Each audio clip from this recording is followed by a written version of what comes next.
They say an alpha king can bend steel with his will alone. King Darius Vale proved that wrong the night his queen walked out and didn't flinch when he called her name. Power doesn't mean a damn thing when the one person who mattered stops caring if you use it.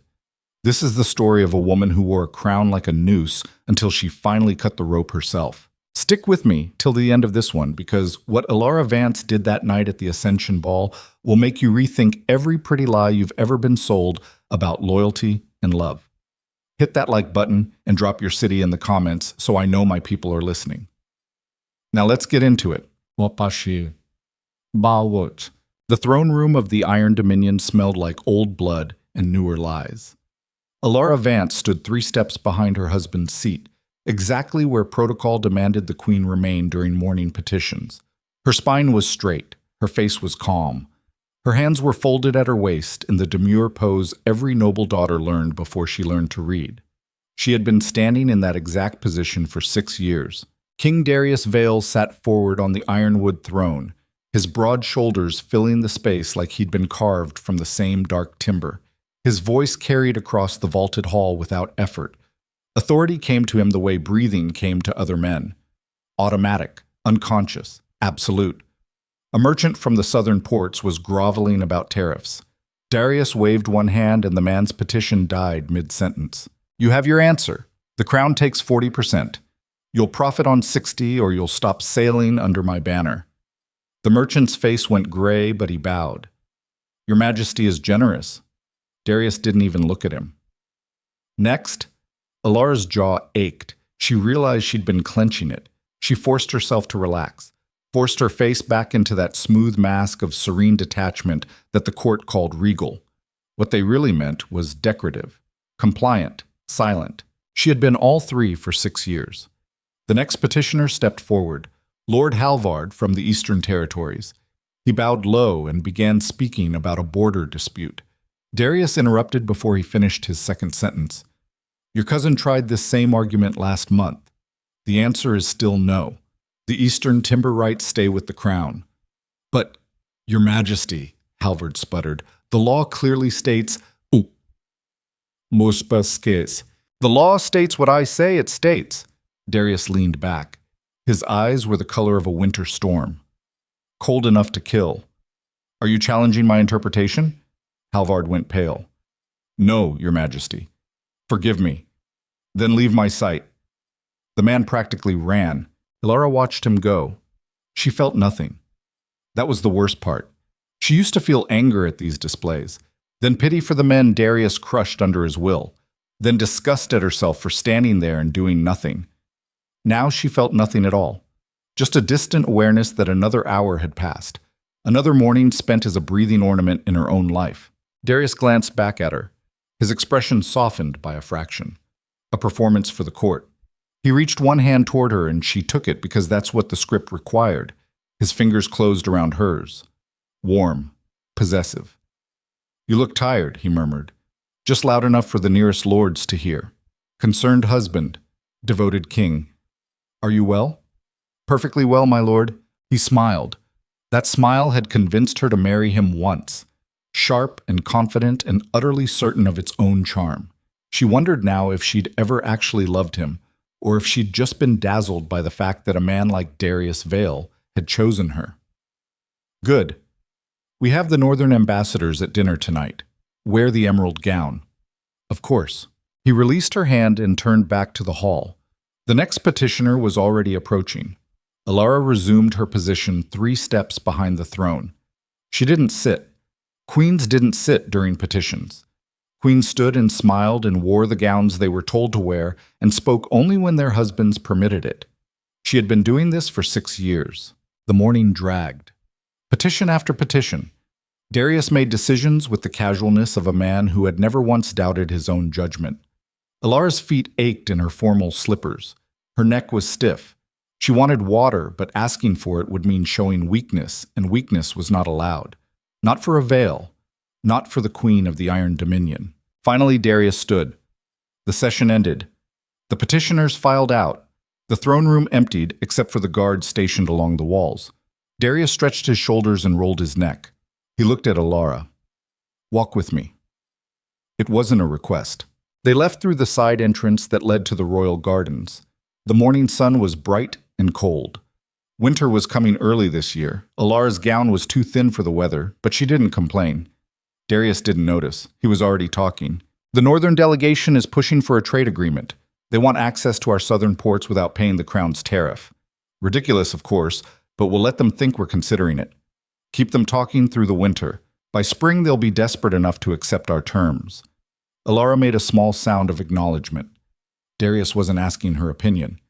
He never did. He was simply narrating his own thoughts aloud because he enjoyed the sound of his own strategy. They walked deeper into the garden. The hedges here were trimmed into geometric perfection, every branch controlled, every leaf in its place. Alara hated these gardens. "You were quiet this morning," Darius said. "More than usual." "I had nothing to add, my lord." He glanced at her. His eyes narrowed slightly. "You've been distant lately. I apologize." "Don't apologize. Just tell me what's wrong." "Nothing is wrong." "Alara." He stopped walking, turned to face her fully. His hand came up to cup her chin. The gesture looked tender. It wasn't. His grip was just firm enough to keep her from turning away. "Talk to me." She met his eyes, saw the irritation flickering behind the concern. Darius didn't actually want to know what was wrong. He wanted her to reassure him that everything was fine so he could stop wasting time on this conversation. "I'm tired," she said. "That's all." "Then rest. Cancel your afternoon appointments. I have the Charity Guild meeting at 2. Cancel it. They're expecting me. Then send word that the Queen is indisposed." His hand dropped from her face. Problem solved. He resumed walking. Alara followed. Her stomach was a knot of something she couldn't name, frustration maybe, or resignation, or the slow cold anger that had been building in her chest for months now. A year maybe. Longer. She didn't know when it had started, only that it was there, growing. They reached the fountain at the garden's center. Darius sat on the marble edge. He looked relaxed, a king taking a moment to enjoy his own domain. Alara remained standing. "I'm meeting with Commander Thorne this afternoon," Darius said. "He's pushing for another recruitment drive, wants to expand the eastern garrison. Do you think it's necessary?" He looked at her like she'd asked if the sun was hot. "Of course it's necessary. The border tribes have been restless for months. Thorne knows what he's doing." Alara nodded. She'd learned not to question Darius's military decisions. She'd learned not to question any of his decisions. The few times she had, he'd listened with that patient expression that made her feel like a child interrupting important adult conversation. Then he'd done exactly what he'd planned to do in the first place. "You should sit," he said. "You look pale." "I'm fine." "Alara." She sat. The marble was cold through the thin silk of her gown. Darius studied her face. She kept her expression neutral. 6 years had taught her how to hide everything behind a pleasant mask. 6 years of standing 3 steps behind a throne.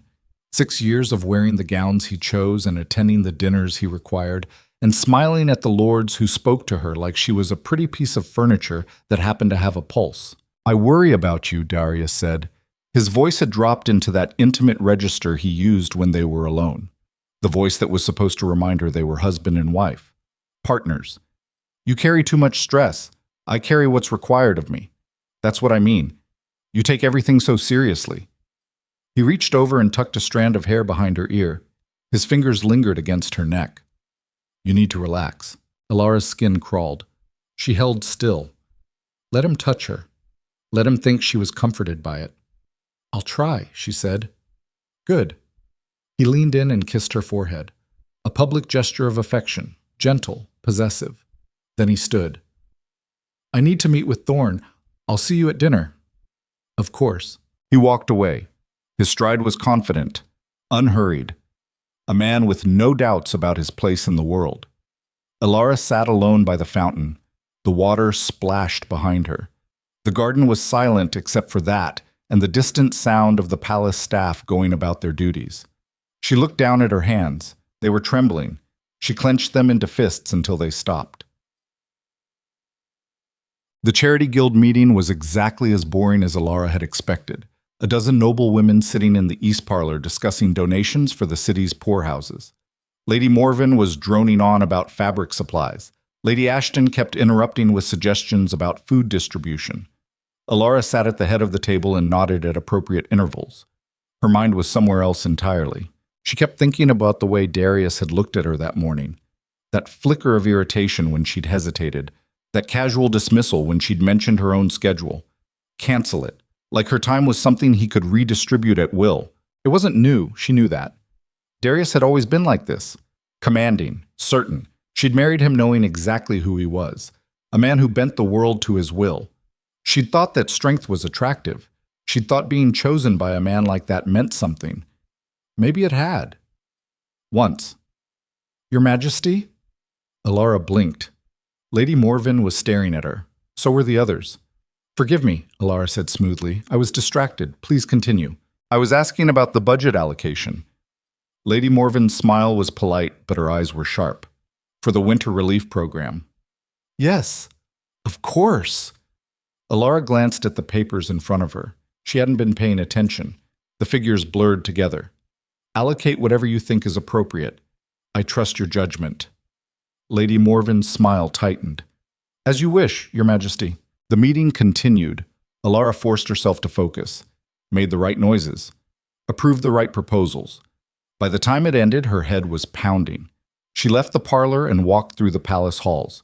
Servants bowed as she passed. Guards saluted. No one spoke to her. No one ever did unless she spoke first. Queens existed at a distance, untouchable, alone. She reached her private chambers and closed the door, locked it, leaned against the wood and closed her eyes. The silence was suffocating. A knock interrupted it. Alara straightened, unlocked the door. Her lady's maid stood in the hallway. Your Majesty, the seamstress is here for your fitting. Alara had forgotten. The new gowns for the winter season. She nodded. Send her in. The fitting took an hour. Alara stood on the platform in her undergarments while the seamstress pinned fabric and made adjustments. The woman worked in silence. Efficient. Professional. When she spoke, it was only to ask Alara to turn or lift her arm. The gowns were beautiful. Dark velvets and rich silks. Colors that complemented Alara's complexion. Styles that emphasized her figure.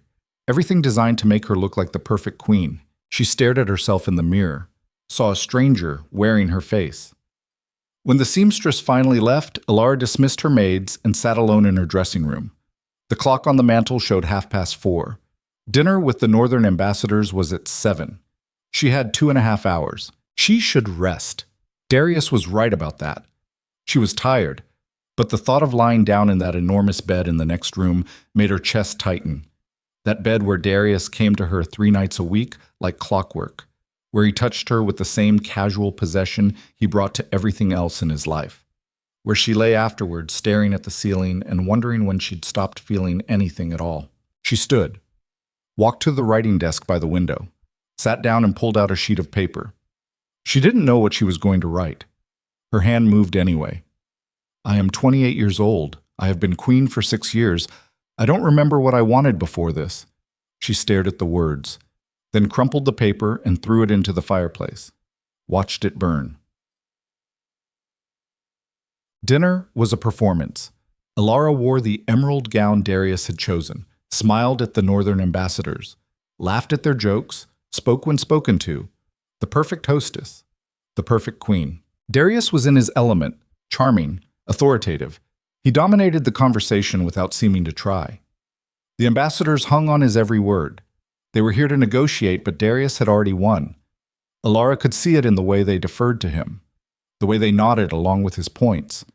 By dessert, they'd agree to whatever terms he set. She picked at her food, drank more wine than she should have. No one noticed. After dinner, they moved to the drawing room. More wine, more conversation. Alara sat beside Darius on the settee. His hand rested on her knee. A casual gesture, possessive. She didn't move it. One of the ambassadors, a silver-haired man named Greaves, leaned forward. Your Majesty, if I may say, you have a remarkable queen. The Iron Dominion is fortunate. Darius smiled. I'm well aware. She must be a great comfort to you. In these difficult times, she is everything a king could ask for. Alara kept smiling, kept nodding. Inside, she felt that cold anger rising again. Everything a king could ask for. Not a person, a commodity, a possession that met specifications. The evening dragged. Finally, the ambassadors made their excuses. Darius walked them to the door. Alara stayed in the drawing room, stared into the fire. When Darius returned, he looked satisfied. That went well. They'll agree to our terms by week's end. I'm glad. He crossed to her, sat beside her. His arm went around her shoulders. You were perfect tonight. Thank you. I mean it. He kissed her temple. You always know exactly what to say, exactly how to be. Alara's throat tightened. She swallowed, kept her voice steady. I try. You succeed. He pulled her closer. Come to bed. It wasn't a request. They walked upstairs together, Darius's hand on the small of her back, guiding her, controlling her path even in this. In the bedroom, he undressed her, methodical, efficient. His hands on her body were confident, familiar. He knew exactly how to touch her, where to kiss, what would make her respond. 6 years of marriage had taught him her body's language. She let him, did what was expected, made the right sounds. He never noticed the difference between real desire and practiced performance. Afterward, he fell asleep with his arm across her waist. Alara lay awake, stared at the ceiling, counted her breaths. She wanted to scream. She didn't. She never did. Deets. 3 days later, everything changed.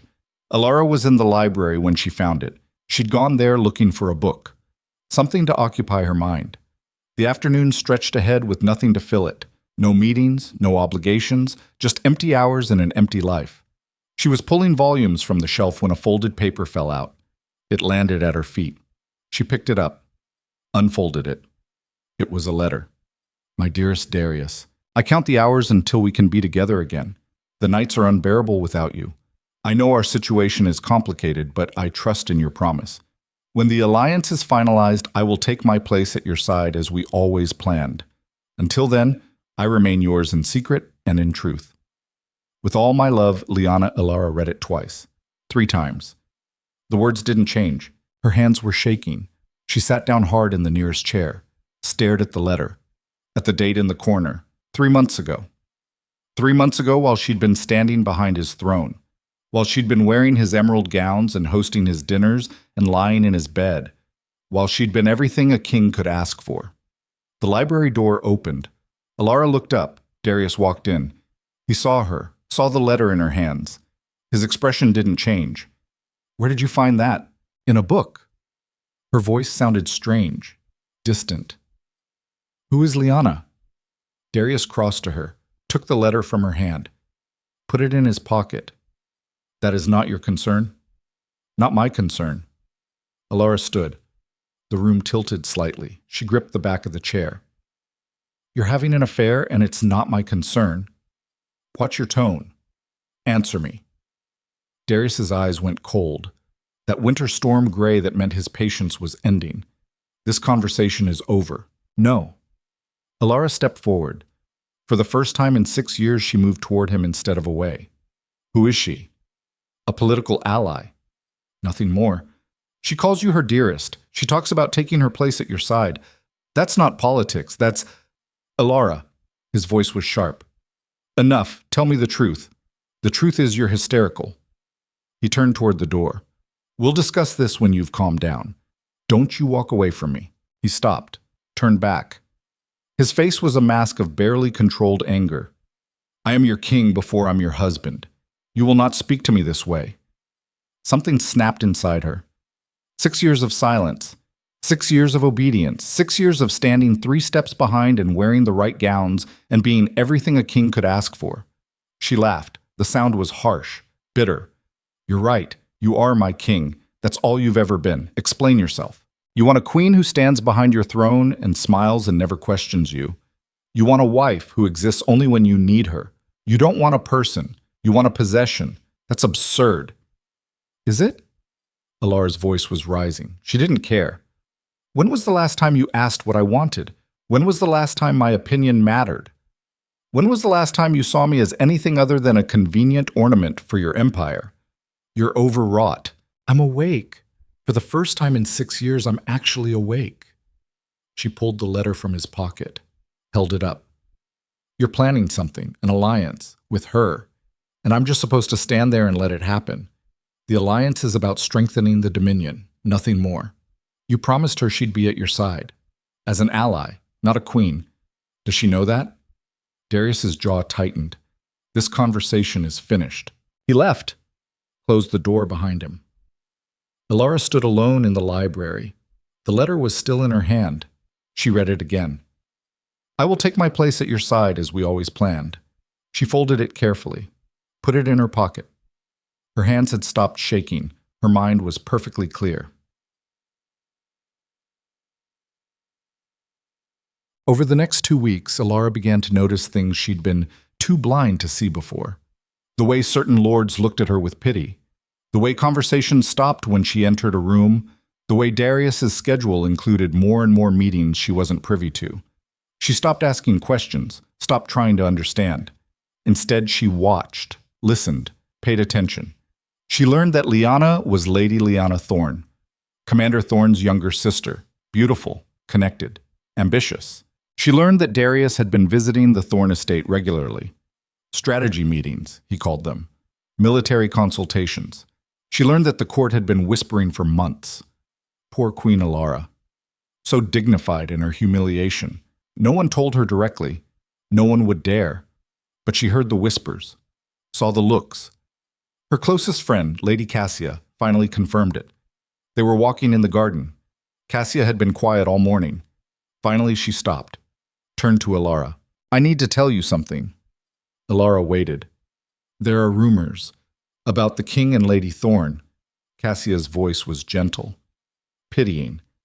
I thought you should know, in case I hadn't already figured it out. Alara's voice was calm. Thank you. I'm so sorry. Don't be. If you need anything, I know. Cassia hugged her. Alara stood stiff in her embrace. When Cassia finally let go, Alara walked back to the palace alone. That night, Darius came to her room. She was standing by the window. He closed the door, crossed to her. We need to talk. Then talk. The Northern Alliance is nearly complete. Once it's finalized, we'll have secured the trade routes we need. The Dominion will be stronger than ever. Congratulations. Alara? His hand on her shoulder. She didn't turn. This has been hard on you, I understand that. But everything I do is for us, for the kingdom we're building together. Together. She finally looked at him. When was the last time we did anything together? You're my queen. I'm your excuse, your political shield. You parade me in front of the court so they think you're a devoted husband while you plan your future with someone else. That's not true, isn't it? Darius's hand dropped. His expression hardened. I've given you everything. Position, wealth, power.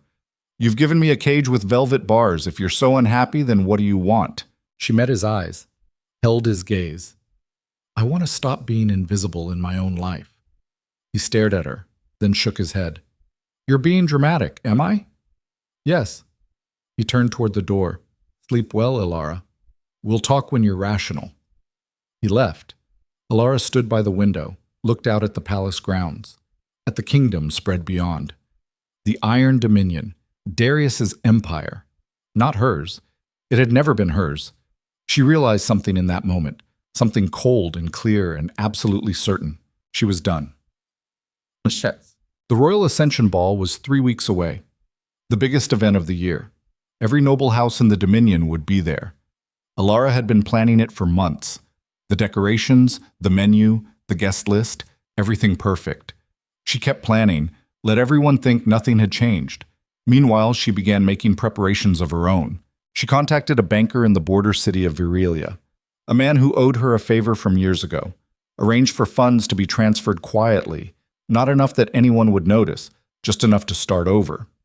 She spoke to the head of her personal guard, asked about routes out of the capital, hypothetically, of course, if one needed to travel discreetly. She sorted through her belongings, decided what mattered. Most of it didn't. The gowns, the jewels, the trinkets. All symbols of a life she no longer wanted. She kept 3 things: her mother's ring, a book of poetry from her childhood, and the letter she'd found in the library. The proof of everything she already knew. The night of the ball arrived. Alara dressed carefully. Not the gown Darius had chosen. That one stayed in the wardrobe. Instead, she wore something simpler, elegant, blue like deep water, like freedom. Her maid looked confused. "Your Majesty," the king requested. "I know what he requested, but this is what I'm wearing." The maid said nothing else. Alara looked at herself in the mirror. For the first time in years, she recognized the woman looking back. Downstairs, the ballroom was filled with nobles. Music played. Champagne flowed. Darius stood at the center of it all, commanding, confident, king of everything he surveyed. He saw Alara descend the stairs. His eyes narrowed at the dress. She saw him calculating, deciding whether to make an issue of it. He didn't. Too many people watching. She crossed to him, took her place at his side. The performance continued. They greeted guests, danced the opening dance, smiled for the court. The perfect king and queen. Alara felt nothing. No nervousness, no fear. Just a strange, calm certainty. Midnight approached. The ballroom was loud with conversation and laughter. Darius was deep in discussion with Commander Thorne. Lady Lyanna stood nearby. She was beautiful. Everything a future queen should be. Alara watched them for a moment. Then she walked to the center of the ballroom, raised her hand for silence. The music stopped. The conversations died. Everyone turned to look at her. Darius's head snapped up. His eyes locked on hers. She saw the confusion there, the beginning of alarm. She kept her voice steady. Clear. "I have an announcement." The ballroom was silent. 6 years ago, I became queen of the Iron Dominion. I stood beside a man I believed I loved. I gave him my loyalty, my trust, everything I had. Darius took a step forward. "Alara?" She held up one hand. He stopped. But loyalty means nothing to a man who sees people as pawns. Trust means nothing to a king who believes love is something he can command. She pulled the letter from her pocket, held it up. The court knew it existed. Now they had proof. "I have been invisible in my own marriage, a decoration, a shield, a symbol." The ballroom was utterly still. Hundreds of eyes stared at her. Alara met them, met Darius's gaze across the room. "So tonight I'm making myself visible." She tore the letter in half. "As of this moment, I dissolve my bond with King Darius Vale. I am no longer queen of the Iron Dominion. I am no longer his wife." Gasps rippled through the crowd. Darius's face went white, then red. "You can't." "I can, and I have."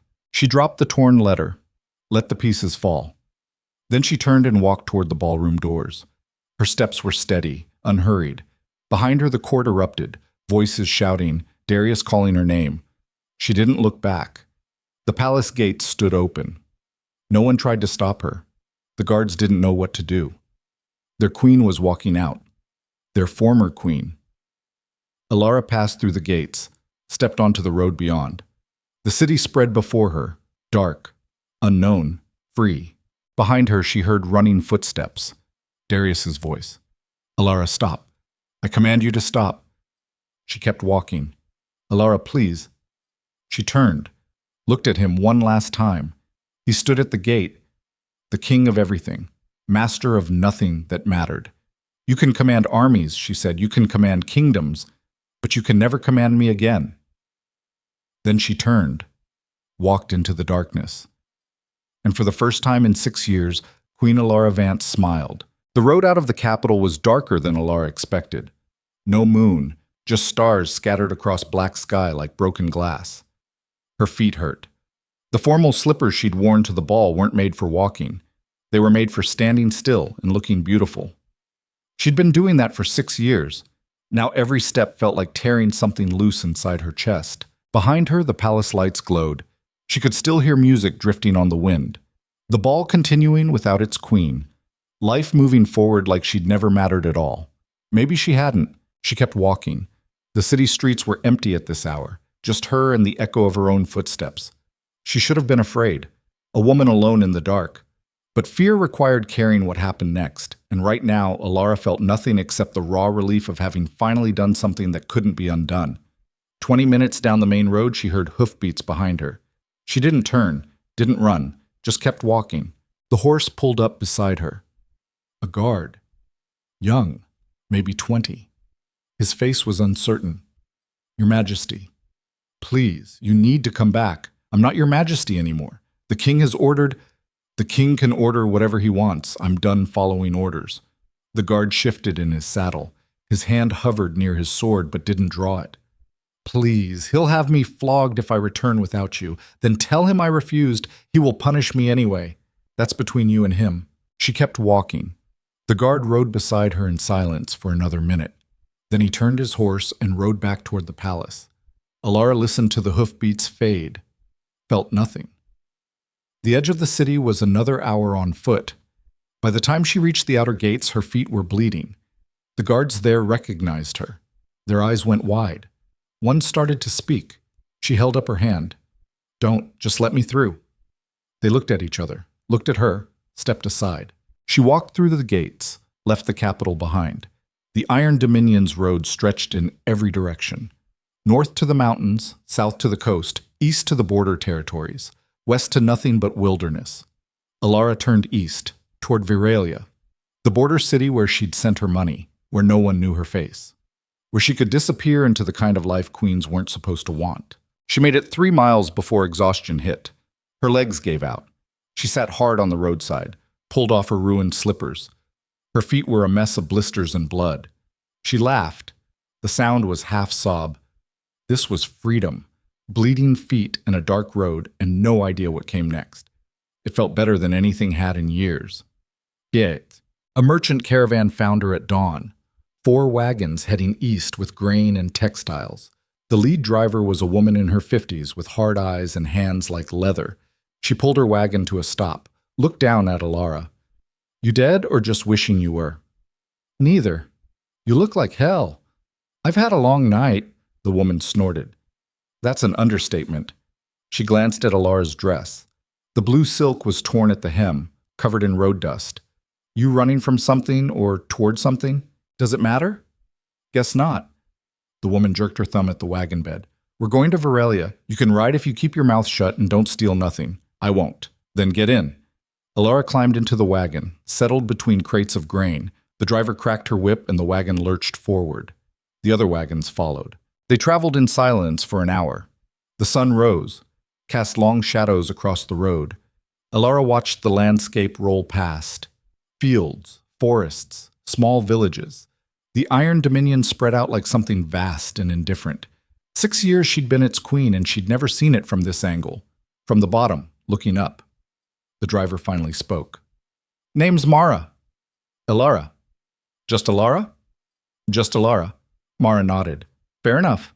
She glanced back. You got business in Veralia or you just running? I have some resources there. Banking contacts. Fancy? Mara's mouth twitched. You don't talk like a merchant. I'm not. Then what are you?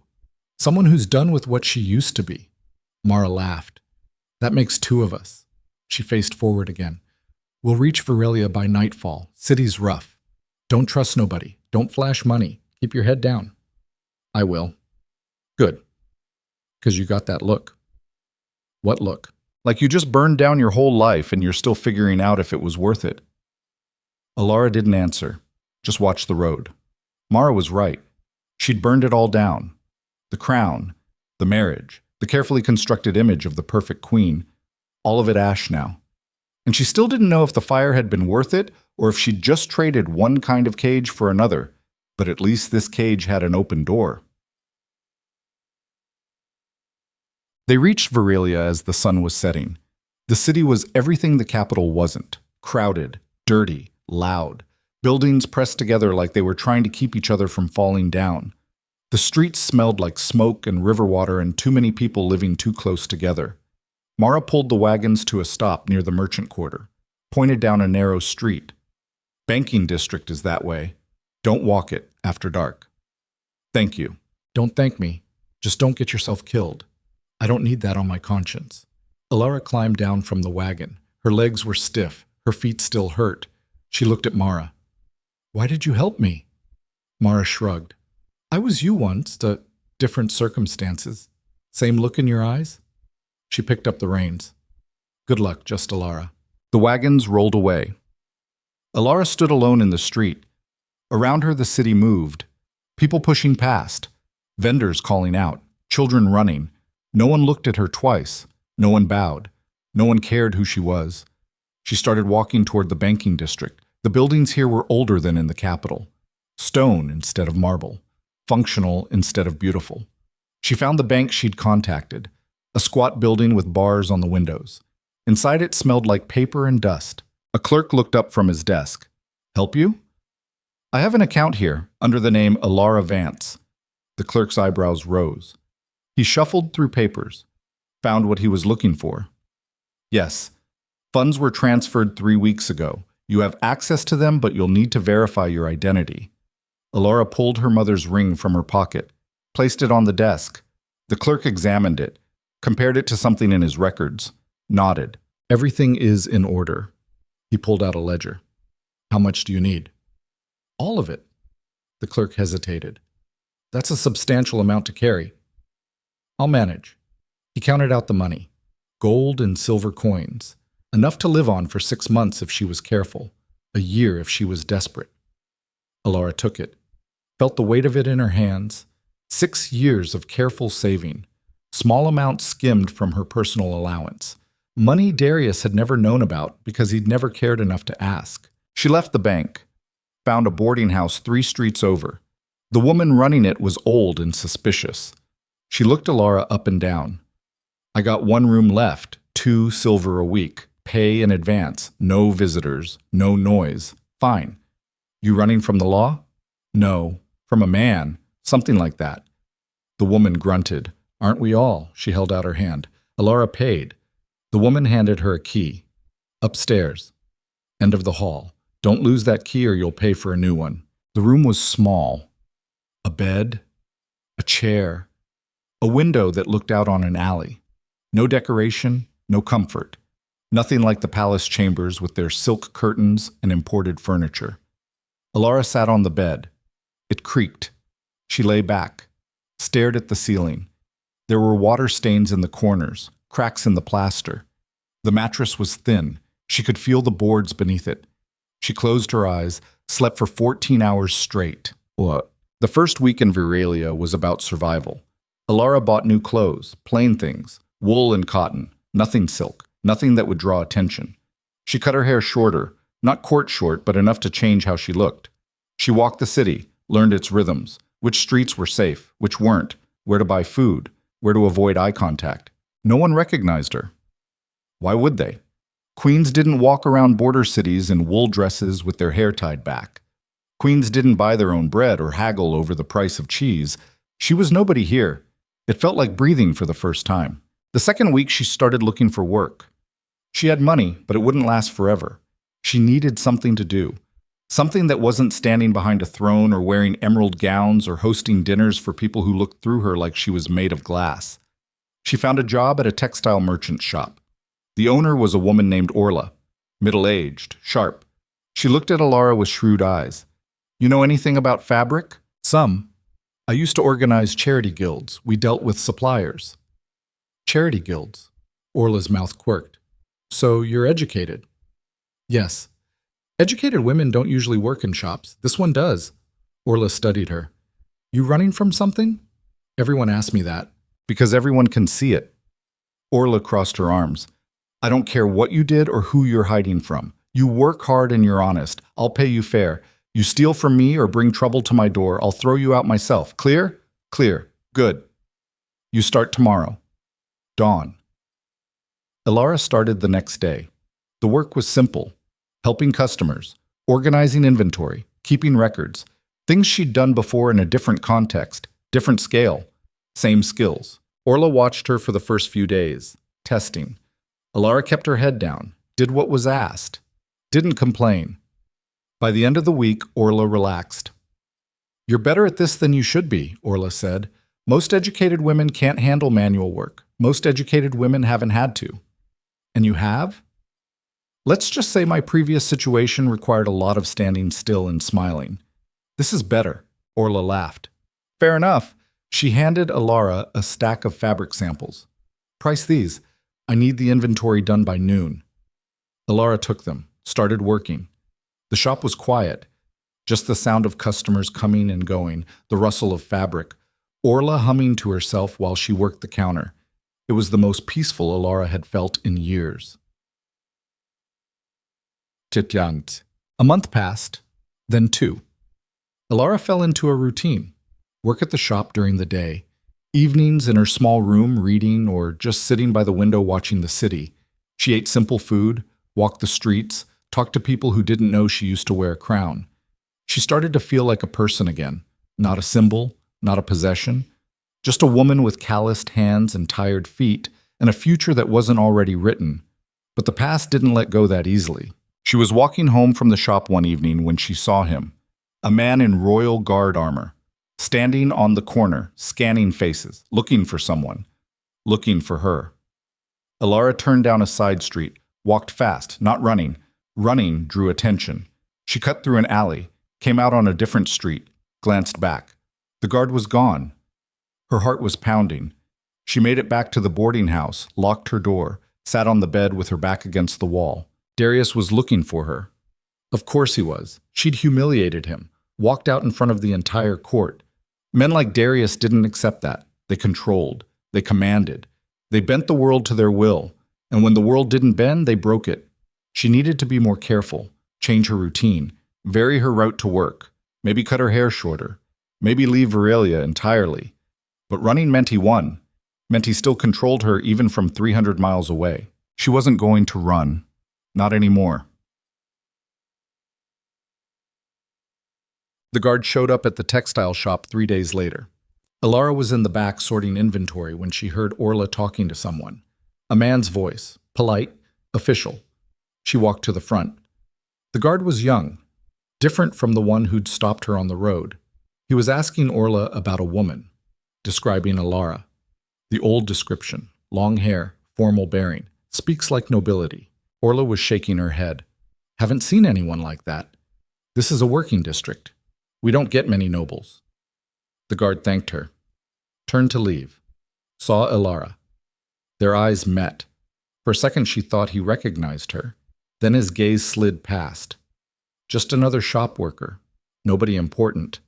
He left. Orla looked at Alara. Didn't say anything, just looked. Alara kept sorting fabric. Her hands were steady. After a minute, Orla came over. You want to tell me what that was about? No. Is he going to come back? Probably. Should I be worried? Alara met her eyes. I'm not a criminal. I didn't break any laws. I just left a situation that was killing me. Orla nodded slowly. A man? My husband. He sends soldiers after you? He's the type who thinks he owns whatever he touches.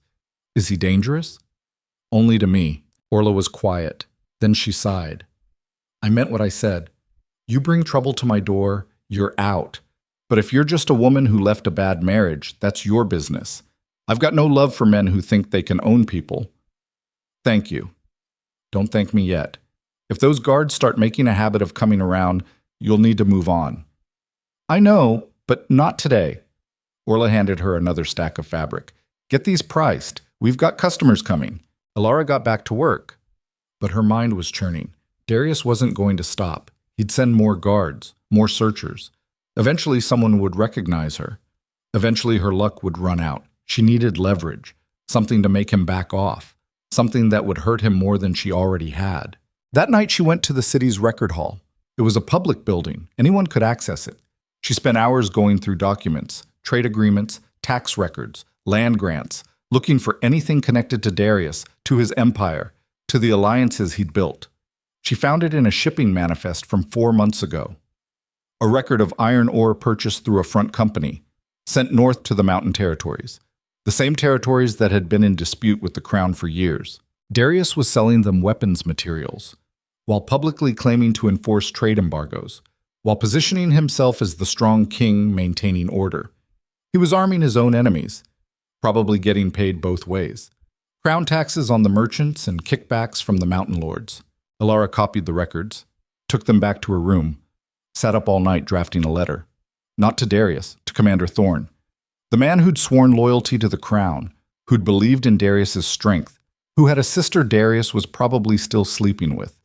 She laid out the evidence, plain, clear, undeniable. Then she added one line at the end. The queen you discarded knows more than you thought. Stop looking for me, or this goes to every lord in the Dominion. She sent it by courier the next morning, marked urgent, paid extra to ensure it reached Thorn directly. Then she waited. Wolk. 2 weeks later, the guards stopped coming to Veralia. No more soldiers asking questions, no more searchers in royal armor. Alara didn't celebrate. She just kept working, kept her head down, built her new life piece by piece. Orla gave her more responsibilities. Let her handle transactions, talk to suppliers, make decisions. Small ones at first, then bigger. Alara was good at it, better than good. She understood people, understood what they wanted and what they feared. 6 years standing behind a throne had taught her how to read power.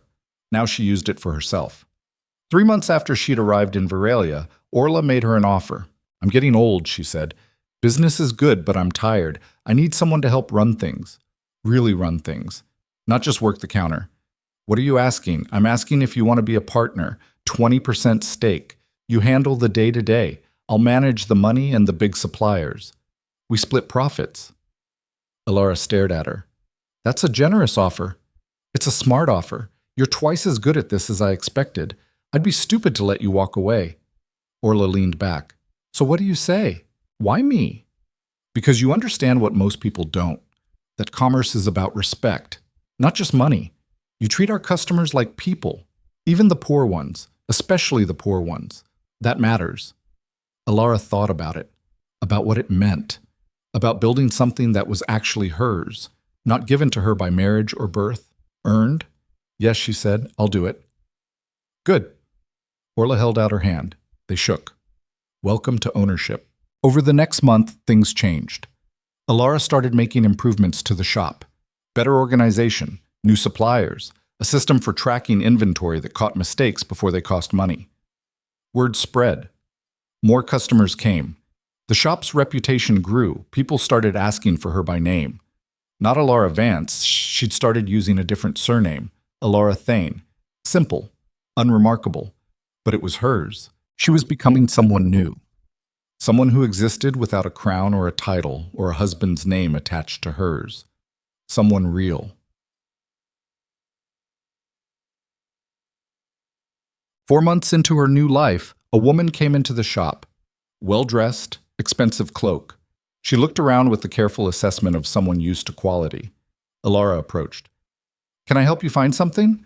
The woman turned, studied Alara's face. I'm looking for a specific type of silk, for a formal gown. Do you carry Etherian silk? We do. Alara gestured toward the back. This way. They walked through the shop.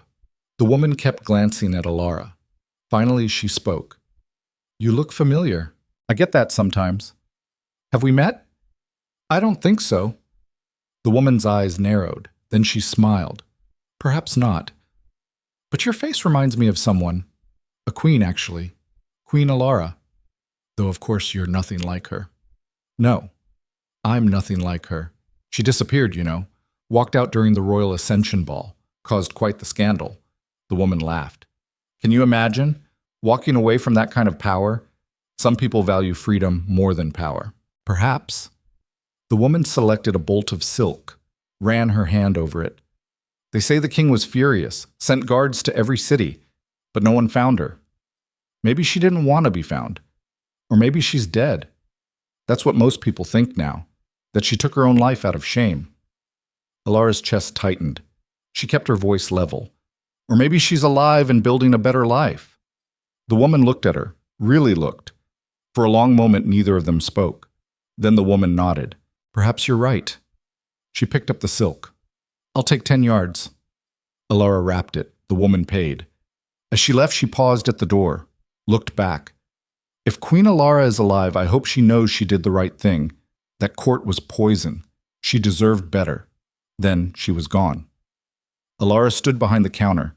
Her hands were shaking. She pressed them flat against the wood until they stopped. That night she couldn't sleep. She lay in her small room staring at the ceiling, thinking about what the woman had said, that people thought she was dead, that even those who didn't believe she'd run away in shame. No one understood. She hadn't run away.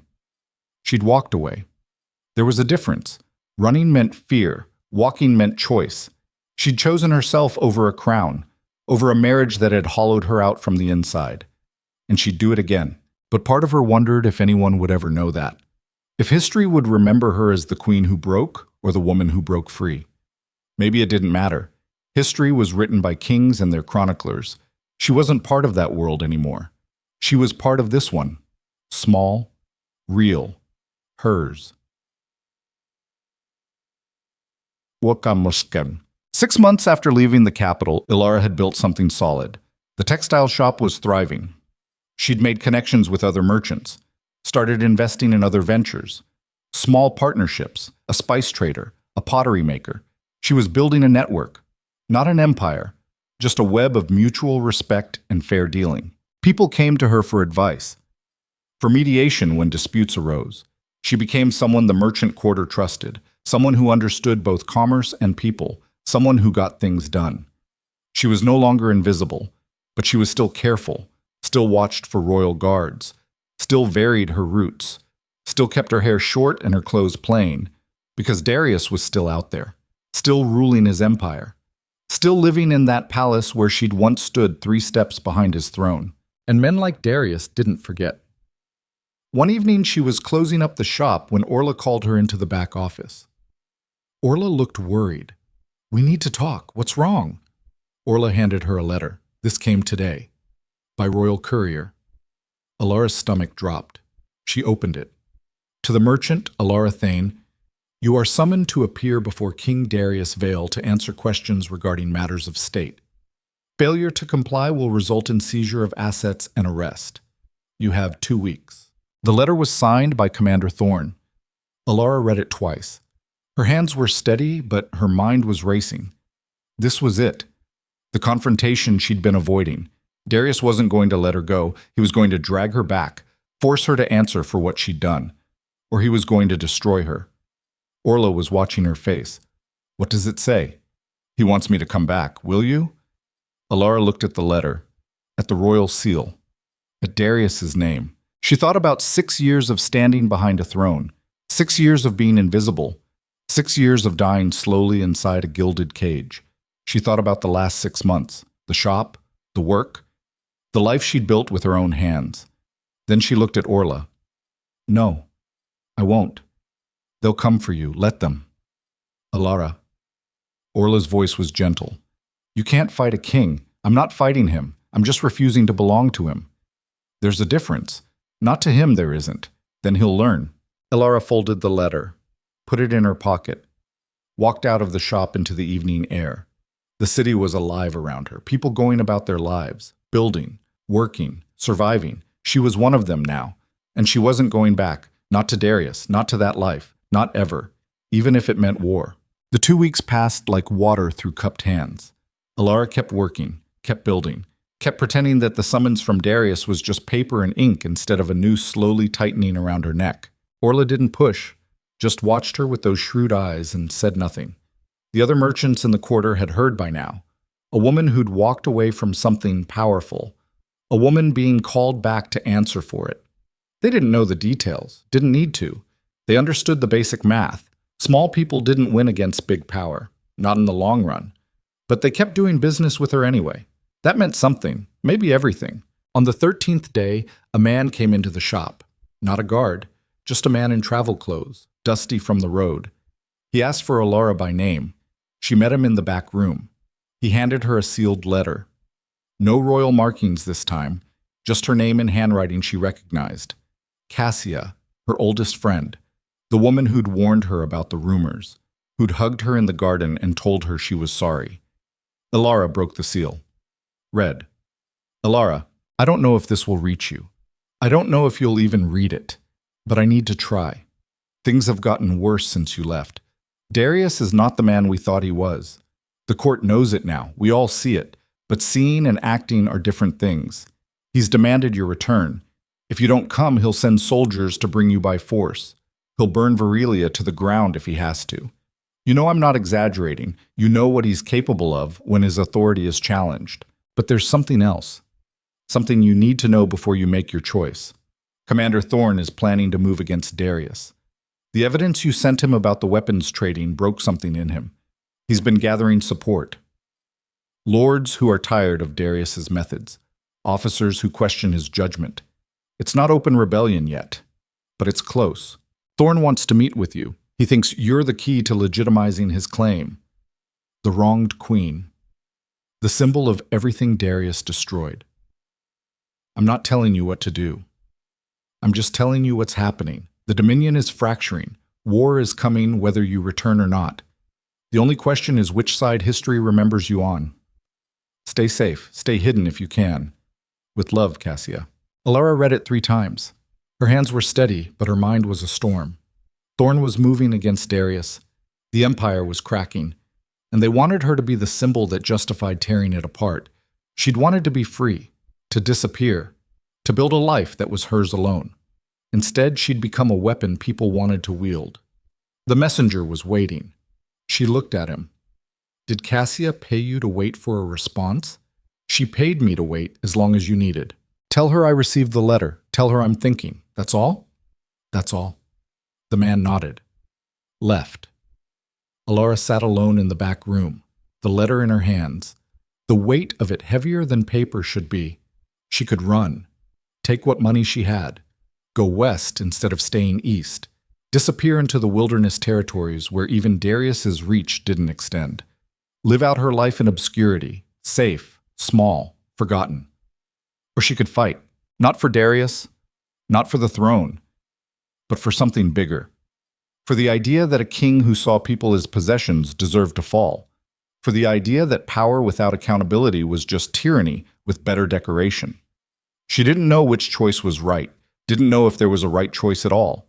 She just knew she was tired of running, tired of hiding, tired of letting men like Darius shape her life even from 300 miles away.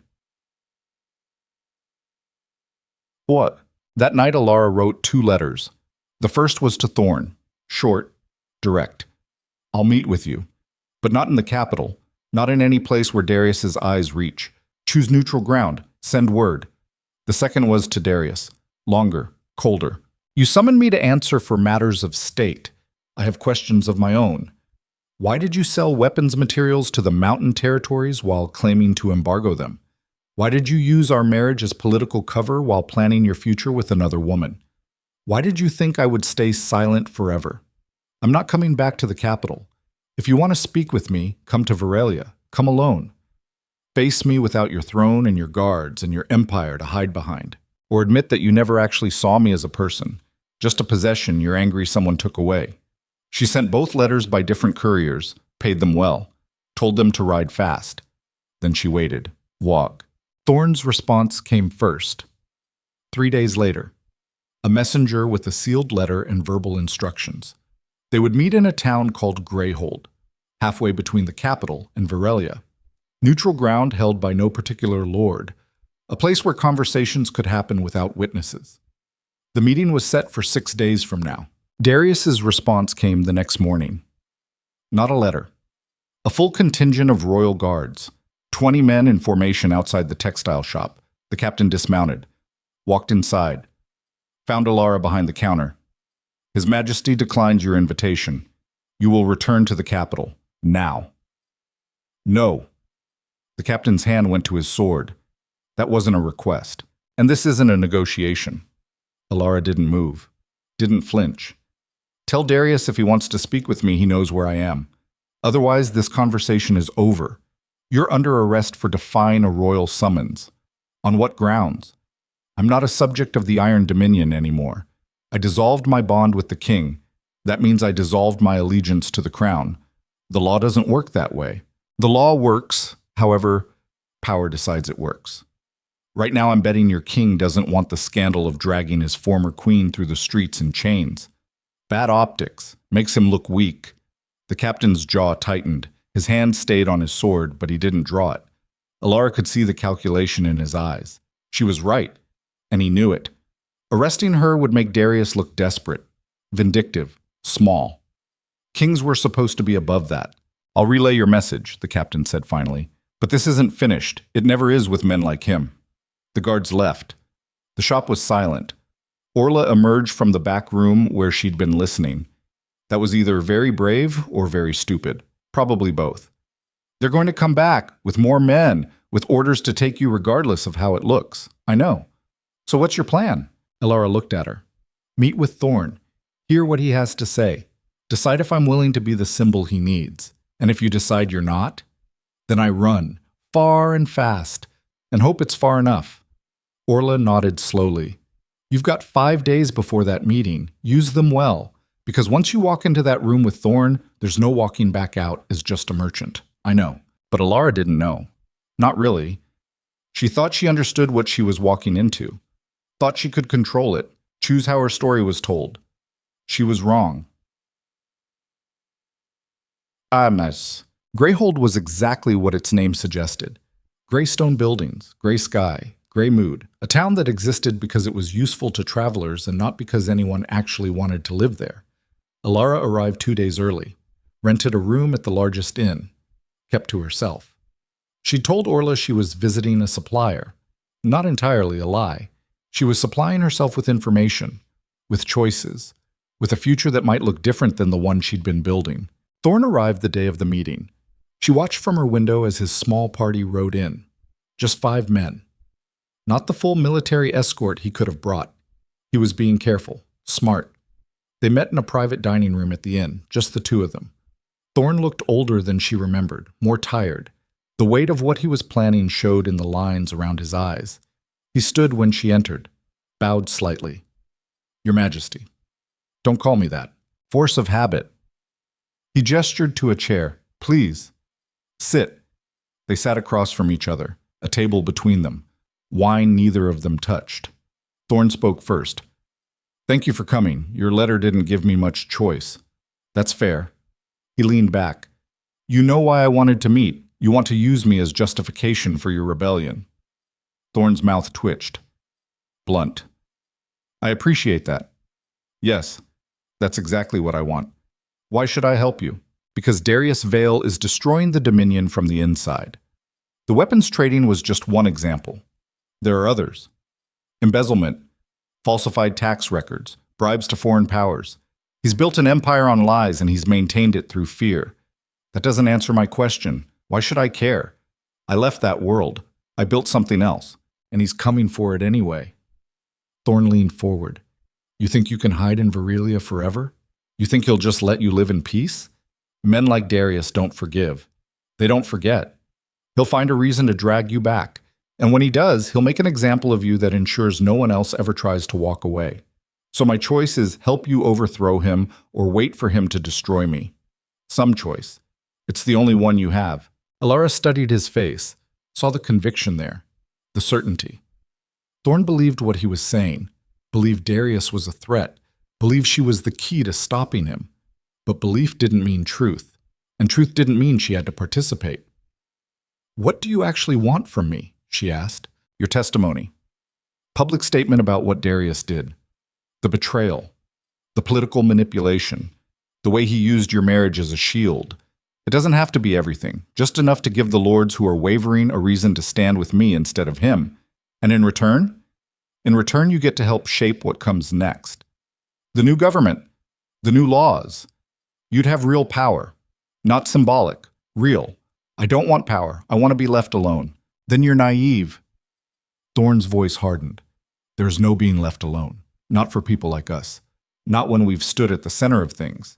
You can pretend you're just a merchant in Verelia, but the moment Darius decides you're a threat again, that pretense ends. The only safety is in winning. Winning means war. War is already coming. I'm just trying to minimize the bloodshed. Elara looked at him.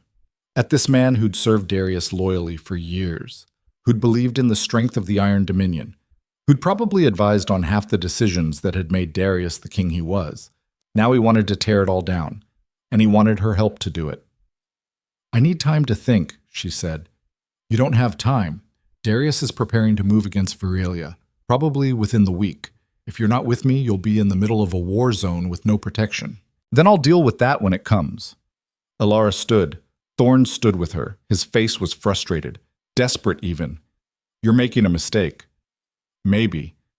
But it's my mistake to make. She left, walked out of the inn, got on her horse and rode back toward Verelia. Her mind was churning. Thorn was right about some things. Darius wouldn't let her go. Wouldn't let her live in peace.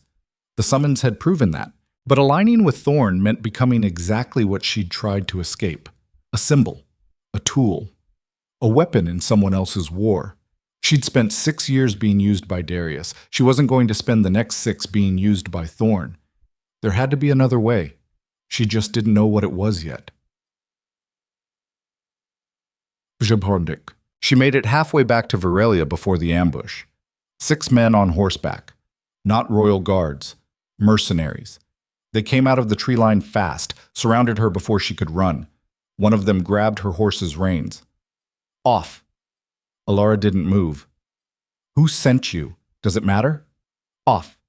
Now. She dismounted. They searched her roughly. Took her knife, her money, left her with nothing but the clothes on her back. The lead mercenary grabbed her arm. You're coming with us. Where? Somewhere your friends won't find you. They bound her hands. Put her on a horse, rode east, away from Verelia, away from Greyhold, away from everything. Alara's mind raced. This wasn't Darius. He'd have sent guards, made it official. This was someone else. Someone who wanted her disappeared quietly. Thorn. The realization hit her like cold water. Thorn had planned this. The meeting had been a setup. She'd refused to cooperate, so now he was taking what he needed by force. He'd hold her, force her testimony, use her whether she agreed or not. She'd been so focused on Darius as a threat that she'd missed the one standing right in front of her. They rode for hours, into rougher terrain, hills and forest. No roads, no travelers, no witnesses. Finally, they stopped at an old hunting lodge. Abandoned, remote, perfect for keeping someone prisoner. They dragged her inside, locked her in a back room. No windows, just stone walls and a heavy door. She heard them talking outside. Low voices, plans being made. Alara sat on the floor. Her wrists were raw from the ropes. Her mind was clearer than it had been in weeks. She'd made a mistake, a huge one. She'd thought she could navigate this situation, play both sides, keep her independence while the world burned around her. But there was no neutrality in war. There was only choosing a side or being crushed between them. And right now, she was being crushed. They kept her there for 2 days. Brought food and water, didn't speak to her, just waited. For what? She didn't know. Orders, probably. Thorn figuring out how to use her. On the 3rd day, the door opened. A woman walked in. Tall, dark hair, beautiful in a cold, sharp way. Liana Thorn. Alara stood, her legs were stiff from sitting. She faced the woman who'd written love letters to her husband, the woman who was supposed to take her place. Liana studied her with clinical interest. So, you're the famous Queen Alara, former queen. Yes, former. Liana smiled. That must sting. Giving up everything and still ending up right back where you started. Helpless. Is that what your brother told you? My brother has his plans.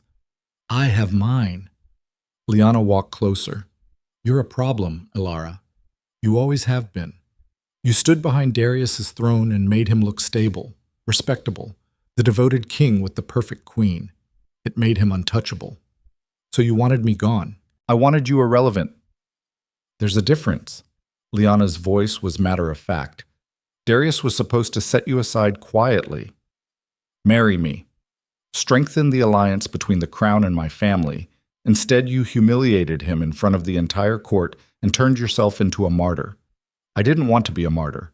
I wanted to be free. And yet, here we are. Liana gestured around the room, locked up, waiting to be used. Again. Freedom is an illusion, Alara. Power is the only thing that matters. You should have learned that by now. I learned that power without humanity is just cruelty with a crown. How poetic. Liana's expression didn't change. My brother thinks you can help him overthrow Darius. He thinks your testimony will sway the lords who are still loyal. He's wrong. You're not useful as a witness. You're useful as a corpse. Alara's blood went cold. Thorn doesn't know you're here. Thorn doesn't know a lot of things, like the fact that I've been working with Darius this entire time. The alliance my brother thinks he's breaking? It's stronger than ever. We just needed him to reveal himself, to gather all the traitors in one place so we could eliminate them. You set him up. I set everyone up. Liana moved closer. Her voice dropped. You. Thorn. The wavering lords. all of you dancing exactly where we wanted you. And when the dust settles, Darius will be stronger than ever. The king who crushed a rebellion before it could start, and I'll be the queen who helped him do it. You think he'll actually marry you after this? I don't think. I know. Because I have what you never did. Leverage, information, proof of every lord who considered betraying the crown. Darius needs me now. He can't afford not to make me queen. Alara felt the walls closing in. Everything she'd thought she understood about this situation was wrong. Thorn wasn't the master manipulator. Lyanna was. She'd played both sides, fed information to Darius while encouraging her brother's rebellion, set up the perfect trap. And Alara had walked right into it. Why are you telling me this? Alara asked. If you're going to kill me, just do it. Because I want you to understand something before you die. Lyanna's eyes were cold. You walked away from Darius thinking that made you strong, thinking that made you free, but all it did was prove you were never meant for that world. Power requires sacrifice, compromise, the willingness to do terrible things for the right reasons. You weren't capable of that. That's why you lost. She turned toward the door. The mercenaries will make it look like bandits. Your body will be found eventually. Tragic. The wronged queen murdered by criminals. It'll make Darius look sympathetic. Me too, probably. We'll mourn you together. Wait. Lyanna paused, looked back. Alara's mind was racing. She had seconds, maybe less. One chance to change the trajectory of this moment. You're making the same mistake I did, Alara said, thinking you're the only one playing the game. Lyanna's expression flickered. Explain. The evidence I sent Thorn about the weapons trading? That wasn't the only copy. I sent documentation to 3 different lords, men who aren't involved in your brother's rebellion, men who are genuinely loyal to the Dominion but would turn against Darius if they knew what he'd done. If I die, that information goes public. Your perfect trap falls apart. You're bluffing. Am I? Alara held her gaze. You said it yourself. I stood behind that throne for 6 years. You think I didn't learn how to protect myself? How to build contingencies? I survived in that court by being careful, by thinking 3 moves ahead, just like you. Lyanna's eyes narrowed. If that were true, you wouldn't have walked away. I walked away because I wanted to, not because I had to. There's a difference. And if you kill me now, you'll find out exactly how much preparation I made before I left. The room was silent. Lyanna was calculating, weighing the risk. Alara could see it in her face, the uncertainty, the fear that maybe she didn't have all the pieces after all. Finally, Lyanna smiled. It didn't reach her eyes. We'll see. She walked to the door. Stay here. I need to verify your story. She left. The door locked. Alara slumped against the wall. Her heart was pounding. Her hands were shaking. She'd been bluffing. There were no other copies, no contingencies. She'd sent everything to Thorn and kept nothing for herself because she'd been naive enough to think that was the honest thing to do. But Lyanna didn't know that. And the uncertainty might buy Alara enough time to figure out a real plan. Or it might just delay her death by a few hours. Either way, she was out of options, out of allies, out of moves. For the first time since leaving the capital, Alara felt genuine fear. Not the abstract worry of being found, not the anger at being controlled, but raw animal terror at the thought of dying in this forgotten hunting lodge because she'd tried to outmaneuver people who'd been playing this game longer than she'd been alive. She'd wanted to be free. Instead, she'd become a pawn who'd outlived her usefulness, and pawns didn't survive long once the board turned against them. Alara had 3 hours alone in that stone room before everything changed. 3 hours to think about every mistake she'd made, every assumption that had turned out to be wrong. Every moment she'd believed she understood the game, when really she'd just been another piece being moved across the board. Power didn't come from walking away. It came from knowing when to stay and fight. She'd learned that too late. Her wrists were still bound. The ropes had rubbed her skin raw. She'd tried working them loose, but whoever tied them knew what they were doing. All she'd managed was more pain and the warm trickle of blood down her palms. The walls were solid stone. The door was thick wood with iron reinforcement. No windows, no weak points, just a box designed to hold something until someone decided what to do with it. She was the something. And Lyanna Thorn was deciding. Alara pressed her ear to the door. Heard voices outside, low, urgent. More people had arrived. She recognized one voice, Liana. The other was deeper, male, commanding. Her stomach dropped. Darius. He'd come.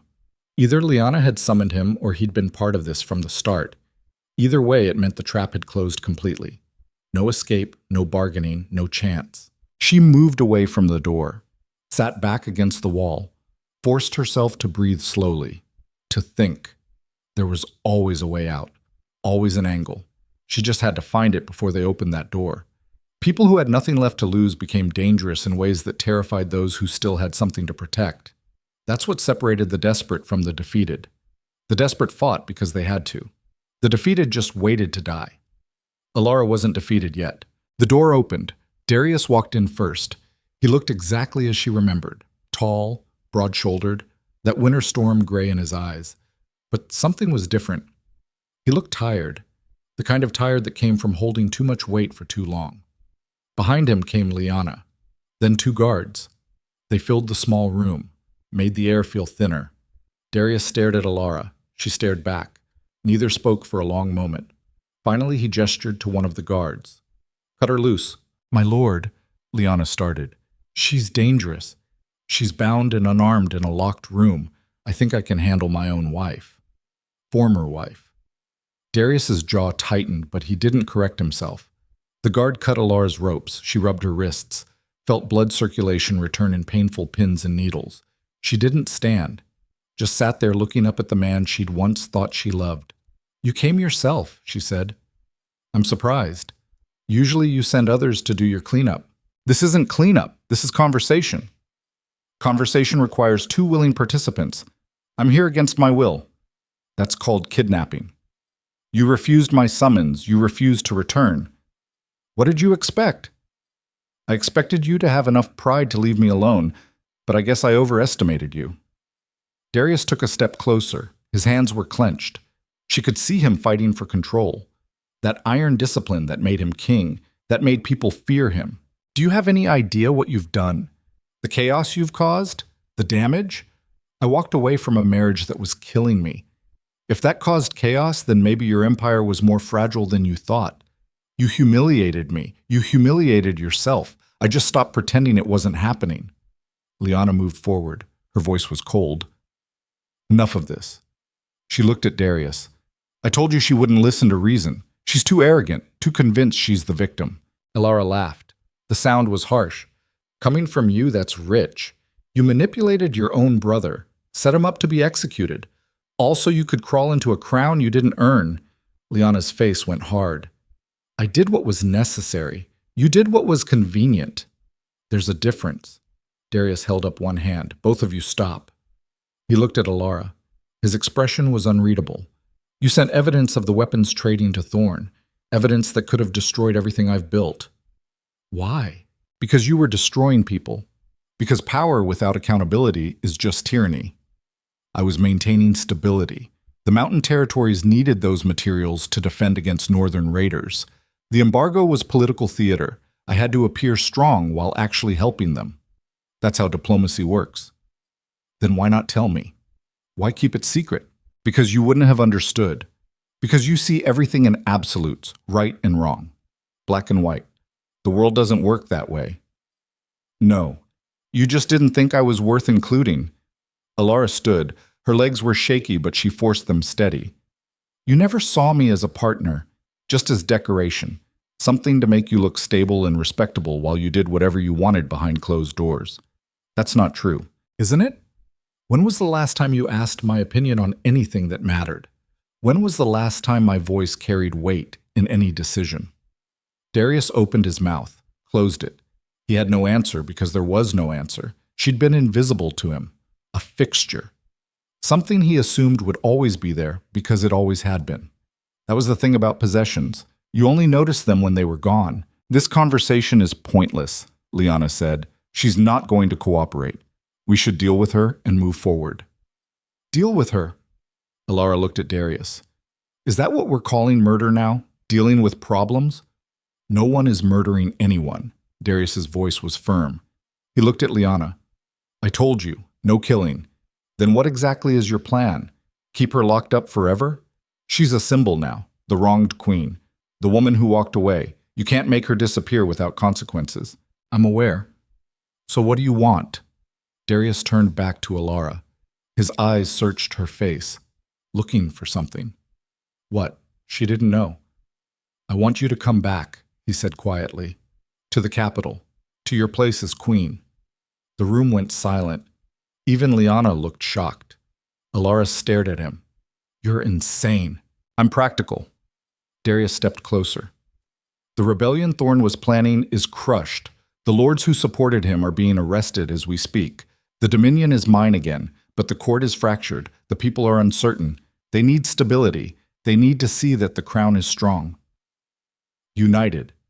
United. Alara shook her head. You betrayed me, used me, humiliated me, and now you want me to come back and pretend everything is fine? I want you to help me rebuild what you broke, what I broke. She felt something cold settle in her chest. I didn't break anything. I just stopped letting you use me as mortar to hold your empire together. You're my wife. I was your wife, past tense. I dissolved that bond. In front of witnesses, it's done. The law says otherwise. Darius's voice went hard. A marriage can only be dissolved by mutual consent or royal decree. You have neither. Legally, you're still bound to me. Still my queen. That's not how it works. That's exactly how it works. I am the king. I am the law. And I'm telling you that our marriage stands. Alara felt rage building in her chest. Hot, choking. He was doing it again, bending reality to match his will, refusing to accept that something had moved beyond his control. You can't force me back. I can, and I will. You'll return to the capital, resume your duties, stand beside me at court, and in 6 months, when the realm has settled, we'll quietly acknowledge the marriage is ended. You'll be compensated, given lands, title, resources. You'll live comfortably for the rest of your life, as long as I obey, as long as you're reasonable. She looked at Liana. And what about her? Your future queen? Liana's expression was unreadable. Darius didn't look at her. Lady Liana will continue to serve the crown as her family always has, as an advisor, an ally, not as your wife. No. Darius met Alara's eyes. That position is taken, permanently. Liana's face flickered, just for a second. Shock, betrayal. Then it smoothed back to cold neutrality. But Alara had seen it. Liana hadn't expected this, hadn't been part of this plan. She'd thought she was getting the crown. Instead, Darius was sacrificing her to get Alara back. The calculation in it was breathtaking, ruthless, exactly the kind of move that made Darius dangerous. He'd used Liana to trap Thorn. Now he was discarding her to reclaim his queen. 2 moves ahead, always. But there was something else there too, something in the way he looked at Alara, something that wasn't just political strategy. He actually wanted her back, not as a prop, not as a symbol, but as herself. She almost laughed at the irony. 6 years of marriage and he'd never actually seen her. Now that she'd left, now that she'd become someone else, he finally noticed she was a person. Too little, too late. I won't do it, she said. Then you'll stay here, Liana said flatly, locked up, until you change your mind or until we find another use for you. That sounds like a threat. It's a reality. Alara looked at Darius. He was watching her with that same searching expression, like he was trying to understand something he'd never bothered to learn before. This won't work, she said quietly. You can't force love, can't force loyalty, can't force someone to care when they've already died inside trying to matter to you. I don't need your love. I need your presence. Same thing in the end. Both require me to stop being myself. Who are you now? Darius asked. Really? A merchant? A refugee? You think that small life in Betrayal is who you really are? It's more real than anything I had with you. Is it?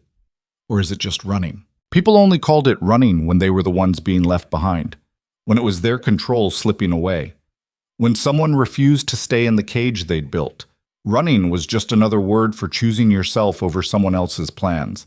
And there was nothing shameful in that, no matter how many times kings tried to convince you otherwise. The door burst open. A guard stumbled in, face pale, breathing hard. My lord, Commander Thorn has escaped.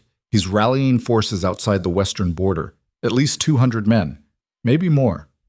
Darius spun around. How? We don't know. Someone inside helped him. We're hunting for the traitor now. Darius cursed, looked at Liana. Her face was expressionless. You knew, he said. Liana smiled. It was cold, sharp. I gave you a choice. Make me your queen or deal with the consequences. You chose poorly. You set this up, the entire rebellion. You were playing both sides. I was protecting my interests, my family's interests. You were supposed to honor your promise. Instead, you tried to discard me like you discarded her. Liana gestured at Alara. So now you get to face the full rebellion you thought you'd crushed. And you get to do it without my information, without my resources, without my support. I'll have you executed for this. You'll try. Liana moved toward the door. The guards didn't stop her. Alara realized with sick certainty that they were Liana's men, not Darius's, the trap within the trap. If you survive the coming days, which I doubt. She walked out. The guards followed, locked the door from outside. Darius stood frozen, staring at the closed door, at the space where his carefully constructed plans had just collapsed. Alara watched him process it, watched the iron control crack, just for a moment, long enough to see the fear underneath, the vulnerability, the sudden realization that he'd lost the game. She should have felt satisfaction, vindication, something. Instead, she just felt tired. We're both prisoners now, she said. Darius turned to look at her. His face was hard. We need to get out, regroup. I have loyal forces in the capital. If I can reach them. You're not listening. We're locked in. Your guards are gone. Thorn has an army. Liana played you. It's over. It's not over until I say it's over. That attitude is why you're here. He crossed the room in 3 strides, grabbed her shoulders. His grip was tight, desperate. I can fix this. I can win. But I need you to trust me. Trust you. Alara met his eyes. I did that for 6 years. Look where it got me. Alara, please. His voice cracked. Just for a second. I can't do this alone. And there it was. The thing he'd never admitted before.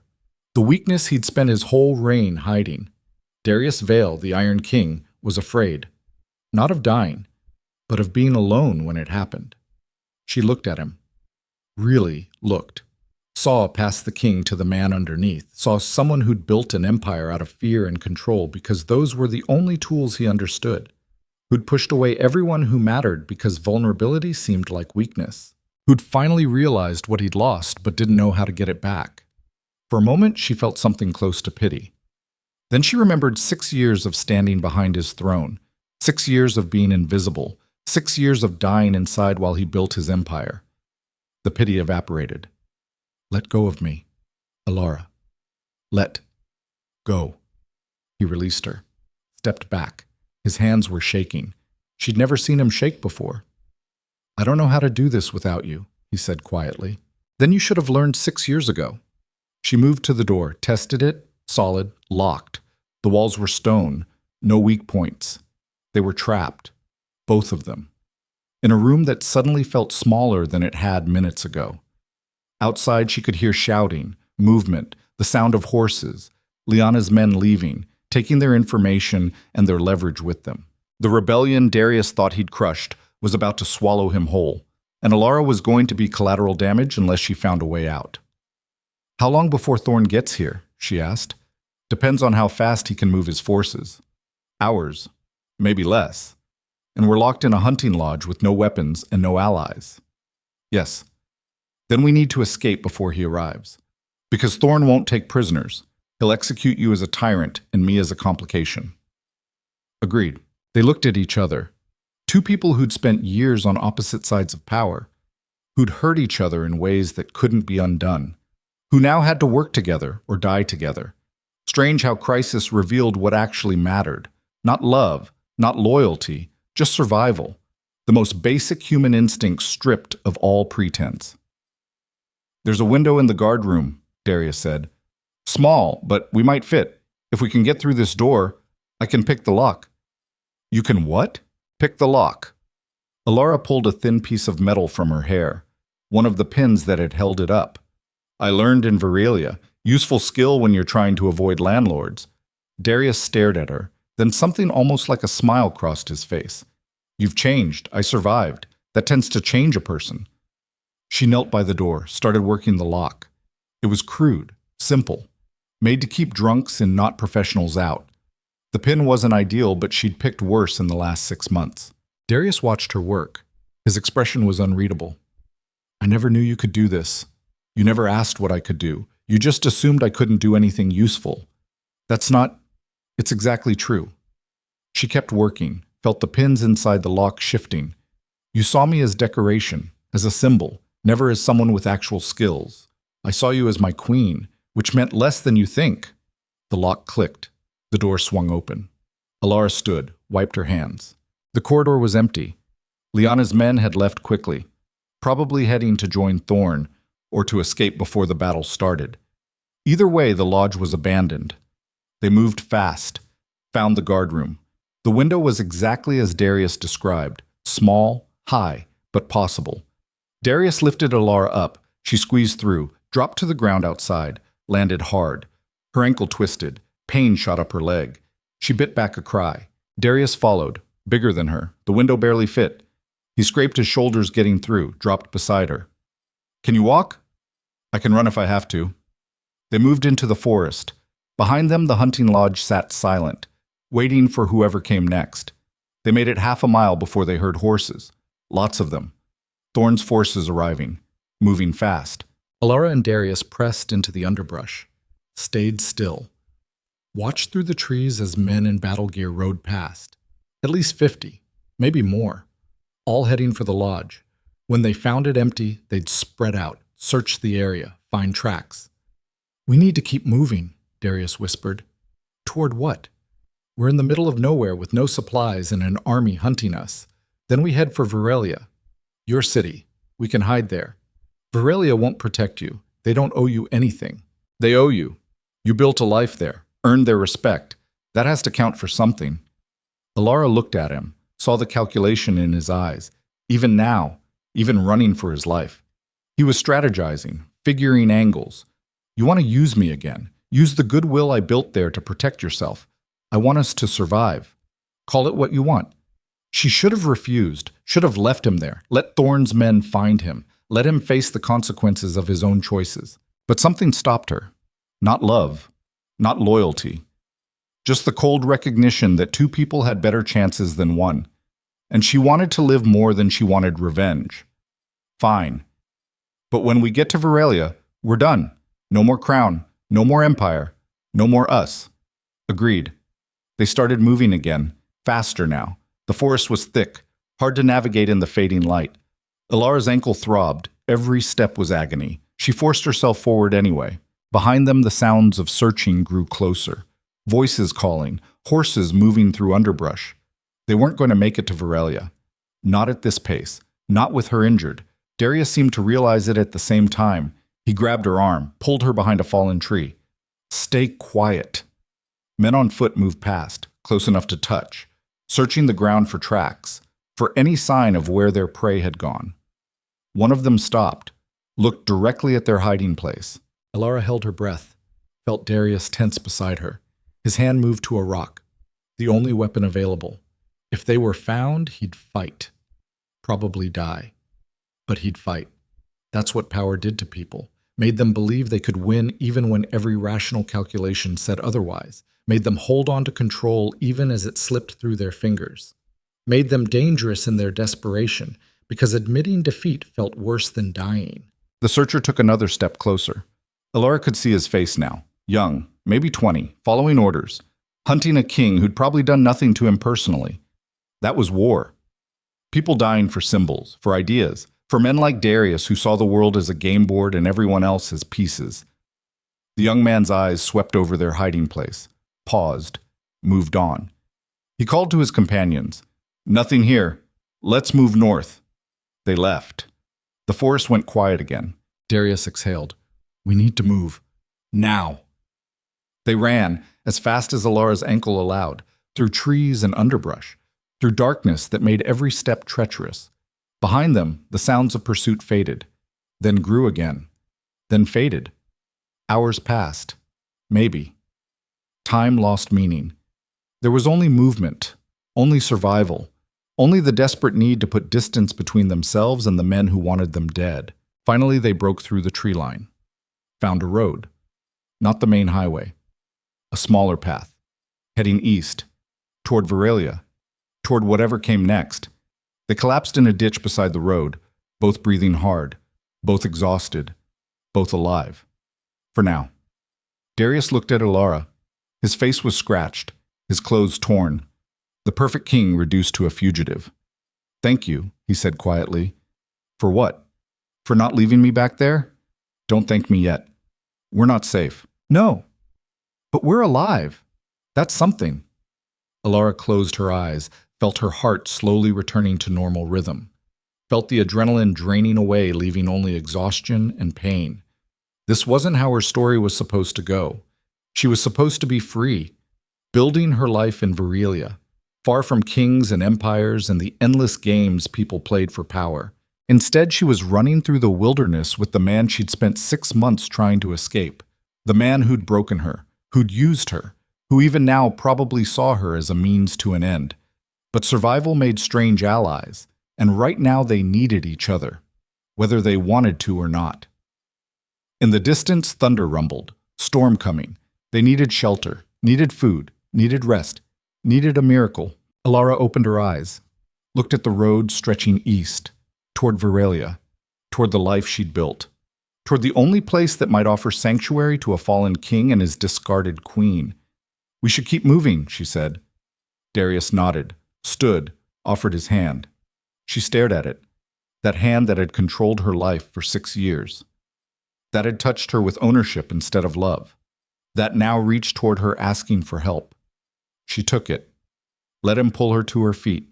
They started walking, side by side, two people who'd destroyed each other now bound together by necessity, by survival, by the simple fact that separately they were both dead. Together, they had a chance. Maybe. The storm broke overhead. Rain came down hard, cold, relentless. They kept walking. And behind them, growing closer with every hour, Thorn's army advanced, hunting, searching, coming for the king who'd betrayed them all, coming for the queen who'd walked away, coming for blood. They reached Veralia 3 days later. 3 days of walking through rain and mud. 3 days of sleeping in ditches and abandoned barns. 3 days of watching the road behind them for signs of pursuit that never quite materialized but never quite disappeared either. Alara's ankle had swollen to twice its normal size. Every step was agony. Darius had offered to carry her twice. She'd refused both times. Some pain you had to walk through yourself. Some burdens couldn't be shared no matter how much someone else wanted to help. That was the thing about survival. It stripped away everything except what you were willing to endure. Everything except the raw, stubborn will to keep moving when every part of you screamed to stop. Kings learned that lesson late if they learned it at all. They spent so long being carried by their power that they forgot how to stand on their own feet. Darius was learning it now. She could see it in his face, in the way his certainty had cracked into something more human, more breakable. The city gates came into view as the sun was setting. Alara felt something loosen in her chest. Home. Or the closest thing she had to it now. They couldn't go through the main entrance. Too exposed. Too many questions. Instead, they circled around to the merchant quarter, to the back streets where people minded their own business, and strangers were just part of the landscape. Alara led them through alleys she knew by heart, past the textile shop where she'd worked, past the boarding house where she'd lived. Every corner familiar, every shadow a memory of the life she'd built from nothing. Darius looked around, taking it in. "This is where you've been?" "Yes." "It's smaller than I imagined. That's because you're used to palaces. Real life is smaller, dirtier, more honest." They reached Orla's shop. The windows were dark, closed for the night. Alara knocked on the back door. A pattern. 3 short, 2 long. 1 short. The door cracked open. Orla's face appeared. Her eyes went wide. "Sweet mercy! Where have you been? There are soldiers everywhere asking about—" She stopped. Saw Darius standing behind Alara. Her expression went from shock to fury in half a second. "You brought him here? I didn't have a choice." "There's always a choice." Orla started to close the door. Alara put her hand against it. Please, we need help, just for tonight. Then we'll leave. Orla looked at her, really looked, saw the exhaustion, the pain, the desperation. Her face softened slightly. Just tonight. But if this brings trouble to my door, it won't, I promise. Your promises don't mean much when you're running with a king. Former king. And he's not running with me. We're just running in the same direction. Orla stepped back. Let them in. The shop was dark. She didn't light any lamps, just led them through to the back room. A small space with a cot and a chair and not much else. You can stay here, but if anyone asks, I haven't seen you. Clear? Clear. Orla handed Alara a blanket, looked at Darius with undisguised contempt. You better be worth what she's risking for you. I'm not. The words came out flat. Honest. Darius met Orla's stare without flinching. But I'm trying to be. Orla snorted. Aren't we all? She left, closed the door, locked it from outside. They were alone, in a room barely big enough for one person, let alone two. Alara sat on the cot. Her ankle throbbed. She unlaced her boot carefully. The skin underneath was purple and swollen. Darius knelt beside her. Let me see. I'm fine. You're not fine. Let me see. She didn't have the energy to argue. Let him examine her ankle. His hands were surprisingly gentle. Careful. He pressed lightly around the swelling. She winced. Not broken, but badly sprained. You need to stay off it for at least a week. We might not have a week. Then we'll deal with that when it comes. He stood, found a basin of water in the corner, tore a strip from his shirt, soaked it, came back and wrapped her ankle. The cold felt good. Alara watched him work. This man who'd spent 6 years barely noticing she existed, now kneeling at her feet tending her injury like it mattered, like she mattered. Why did you really bring me back? She asked quietly. Darius didn't look up, kept rapping. I told you, the realm needs stability. That's political calculation. Not a reason. Maybe they're the same thing. They're not, and you know it. He finished tying the bandage, sat back. His hands rested on his knees. He stared at them like they belonged to someone else. I brought you back because I was wrong. The words hung in the small room. Simple, devastating. Alara waited, didn't speak. Let him find the rest of it himself. I spent 6 years treating you like a piece of furniture, he continued. Something decorative, something useful, never something alive, something that could feel, could hurt, could break. His voice was rough, raw. I didn't see it until you left. Didn't understand what I'd done until the moment you walked out those gates and I couldn't make you stop.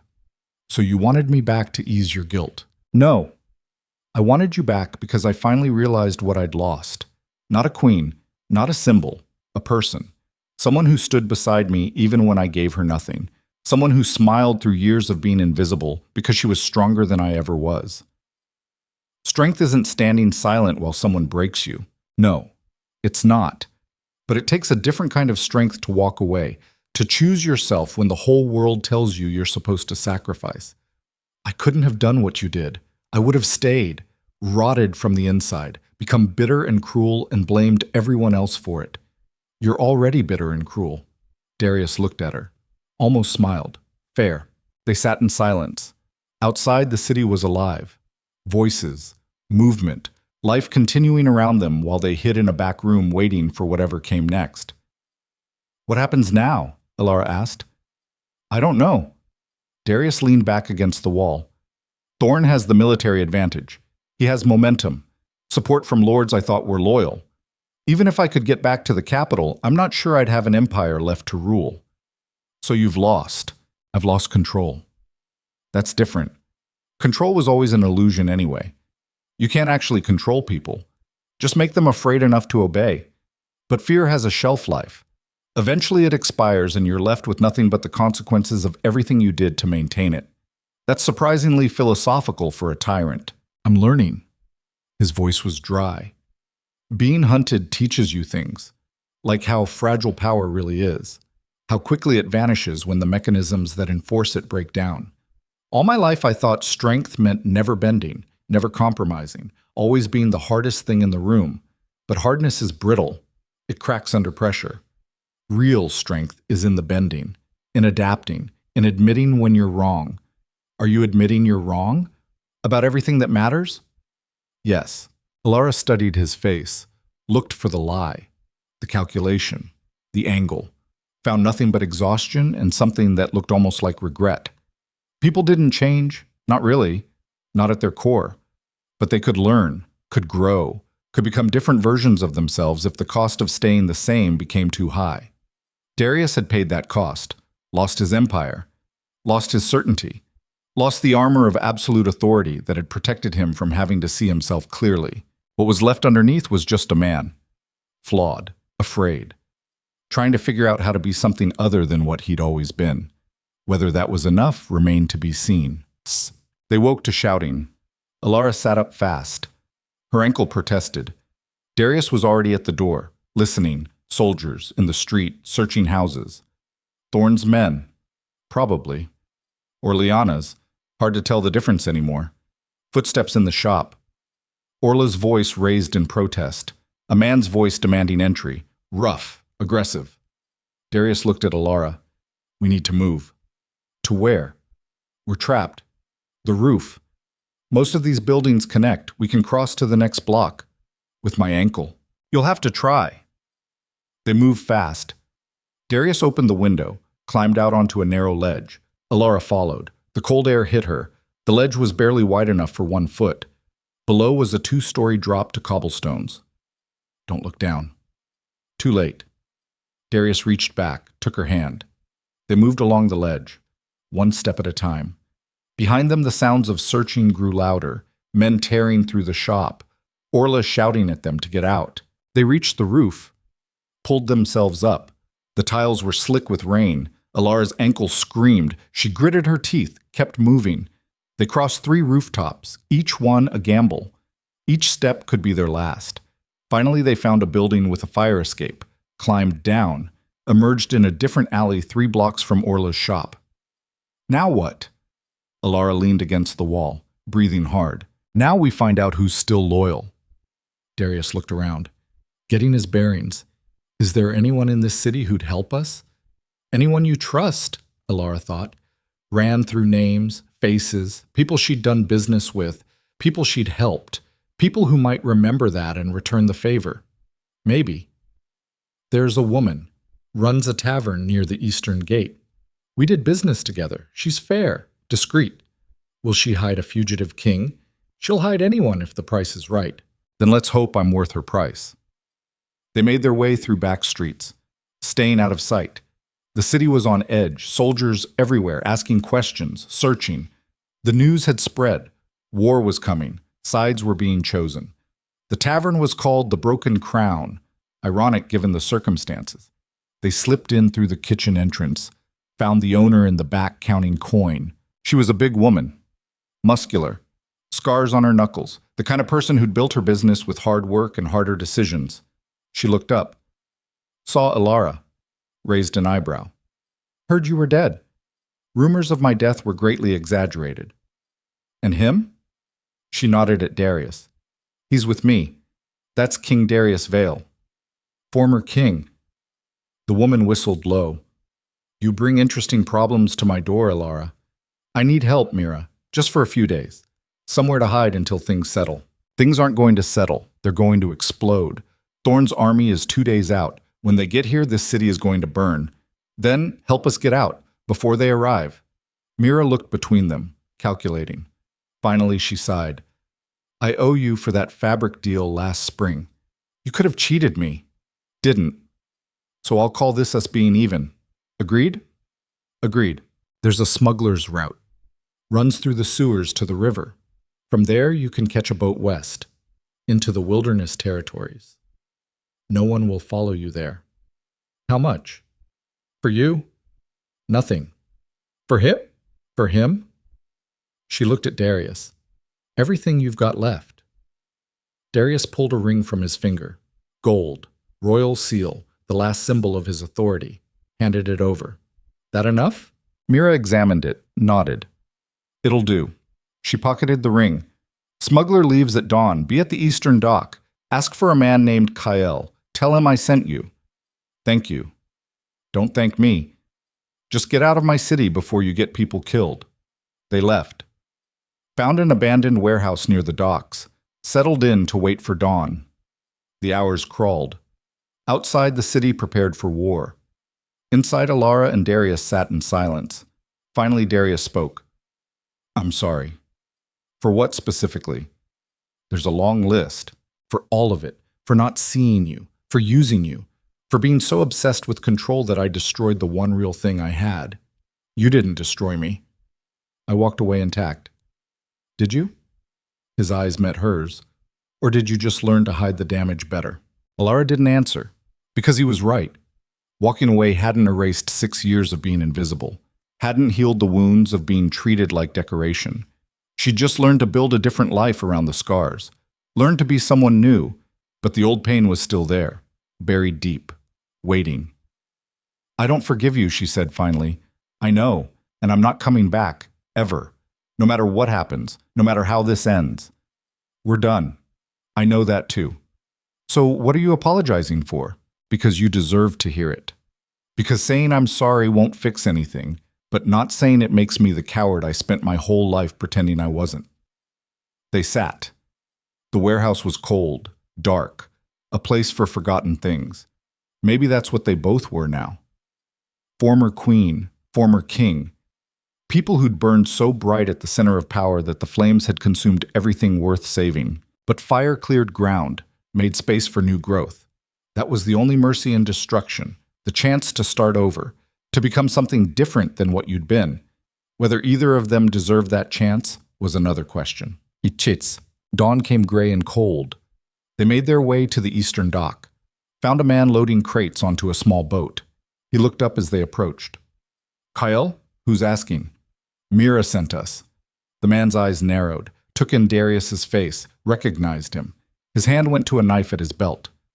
I'm not interested in politics. Neither am I, Darius said. I just want passage west, passage costs. Mira paid. Kale studied them. Finally nodded. Get in. Keep your heads down.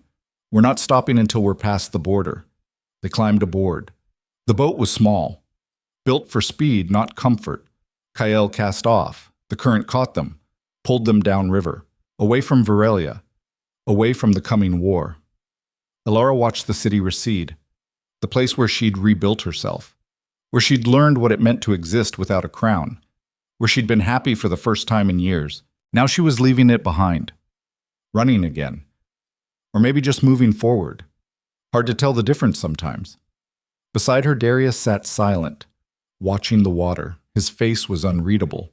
She wondered what he was thinking, what it felt like to lose everything, to be reduced from a king to a refugee in the span of a week, probably similar to what she'd felt walking out of the palace. That strange mix of terror and relief. The fear of the unknown balanced against the freedom of having nothing left to lose. They traveled in silence. Hours passed. The river widened. The wilderness territories began. Dense forest, untamed land, places where civilization's rules didn't reach. Finally, Kyle spoke. This is as far as I go. There's a settlement 2 miles north, trading post. They'll take you in if you've got coin. We don't. Then you'll have to work, or beg, or die. Kale shrugged. Not my problem. He pulled the boat to shore.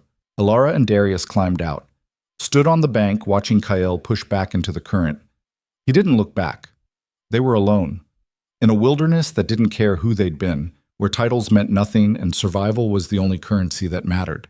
Darius looked at Alara. So this is freedom. This is consequences. Freedom is what you make after you've paid them. They started walking north, through trees that blocked out the sky, through underbrush that caught at their clothes. Alara's ankle throbbed, but she kept moving. One step, then another. The only direction that mattered was forward. Behind them, the Iron Dominion was tearing itself apart. Thorn and Lyanna fighting over the scraps of Darius's empire. Lords choosing sides. Armies marching. People dying for power that would vanish the moment someone stronger took it away. That was the truth about empires. They rose. They fell. They were forgotten.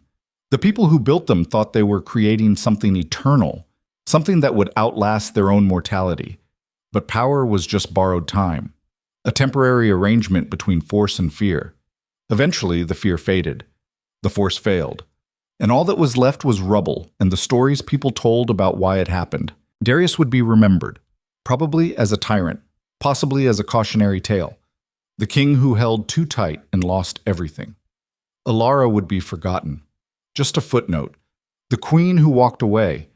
Most people would never understand why, would never see her as anything but a failure, someone who couldn't handle the pressure, someone who abandoned her duty.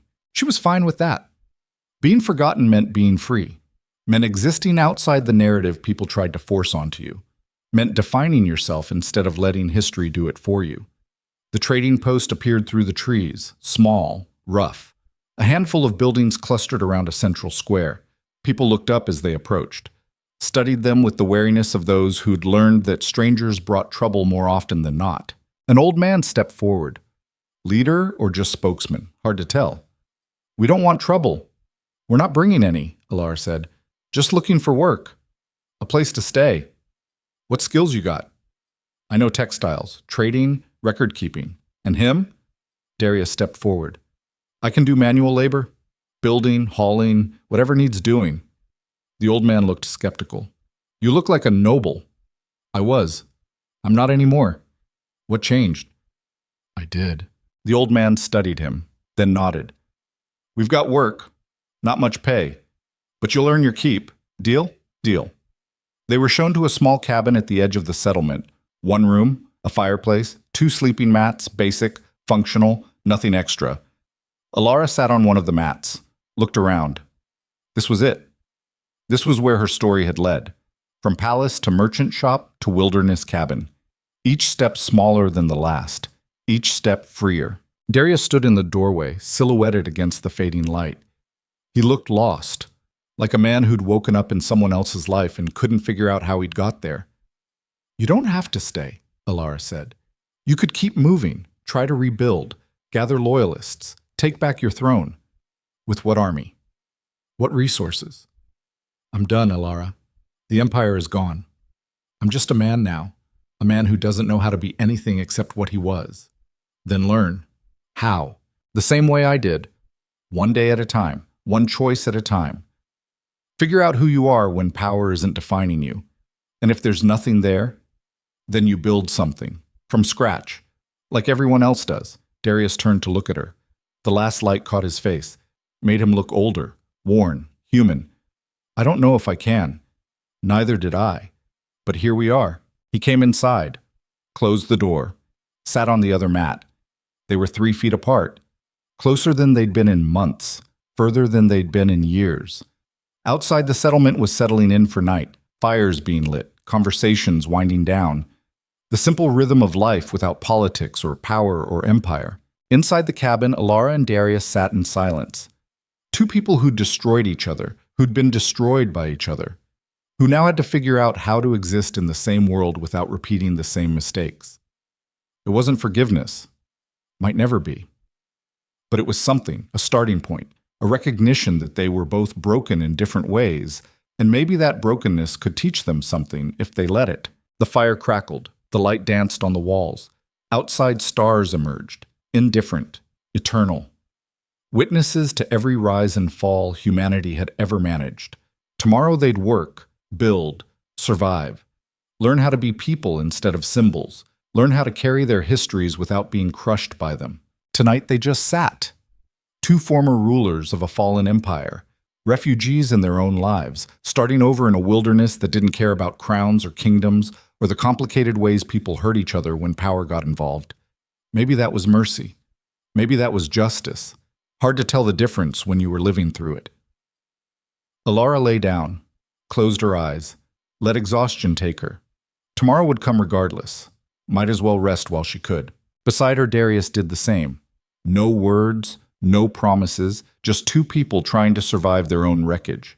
And somewhere in the distance, thunder rumbled. Another storm coming, another test, another chance to prove whether they'd learned anything from the last one. The fire burned low, the cabin grew dark. The wilderness held them, and far to the east the Iron Dominion finally fell. Collapsed under the weight of its own contradictions, under the pressure of men who wanted power more than they wanted to use it wisely. The ending everyone should have seen coming. The ending Alara had walked away to avoid becoming part of. She'd survived. That was enough. More than enough. Everything else was just details, just the long, slow work of building a life worth living out of the pieces the old one had left behind. She could do that. She'd already proven she could. The question was whether Darius could do the same, whether a king could learn to be just a man, whether someone who'd spent their whole life taking could learn to give, whether redemption was even possible for people who'd done the things he'd done. Time would tell. It always did. For now, they just slept and dreamed and woke to a morning that didn't care who they'd been yesterday. That was the gift of starting over. The slate wasn't clean, the scars remained, but the story wasn't finished. New chapters could still be written, new choices could still be made. Whether those choices would be better than the old ones remained to be seen, but at least now they had the chance to find out. And sometimes that was all anyone could ask for. The chance to try again, to be different, to prove that people could change even when everything about their past suggested they couldn't. Alara stood at the cabin door watching the sun rise over the wilderness. Behind her, Darius was stirring, starting his first day as something other than a king. Starting the long, difficult work of figuring out who he was when the crown wasn't there to define him. She didn't know if she'd stay. Didn't know if this settlement would become home or just another stop on a longer journey. Didn't know if she and Darius would ever find a way to exist around each other without the weight of their shared history crushing them both. But she knew she was free. Actually free. Not just physically, but internally. Free from the need to be what others expected. Free from the cage of other people's definitions. Free to choose herself every single day for the rest of her life. That was worth everything she'd lost. Everything she'd sacrificed. Everything she'd endured. The Iron Queen had fallen. The woman underneath had survived, and that woman was still writing her story. One choice at a time, one breath at a time, one morning at a time. The sun climbed higher. The day began. Life continued. And somewhere in the wreckage of what used to be, two people started learning how to be human again. That was all. That was enough. That was everything that mattered. The rest was just noise. Just the endless sound of empires rising and falling while people tried to figure out how to live inside the chaos those empires left behind. Alara had figured it out, finally. After 6 years of being invisible and 6 months of being hunted and 3 days of running through wilderness with a man who'd broken her for her. She'd figured out that freedom wasn't a place or a title or a relationship. It was a choice. The choice to keep existing on your own terms even when the whole world insisted you surrender them. She'd made that choice, would keep making it every day for as long as she lived, and no king or kingdom or crown would ever take it from her again. That was her victory, her triumph, her resolution. Everything else was just the long, slow work of living with it, and she was ready for that work. Finally, completely, without reservation or regret. The Iron Queen was gone. Alara remained, and that was exactly how it should be.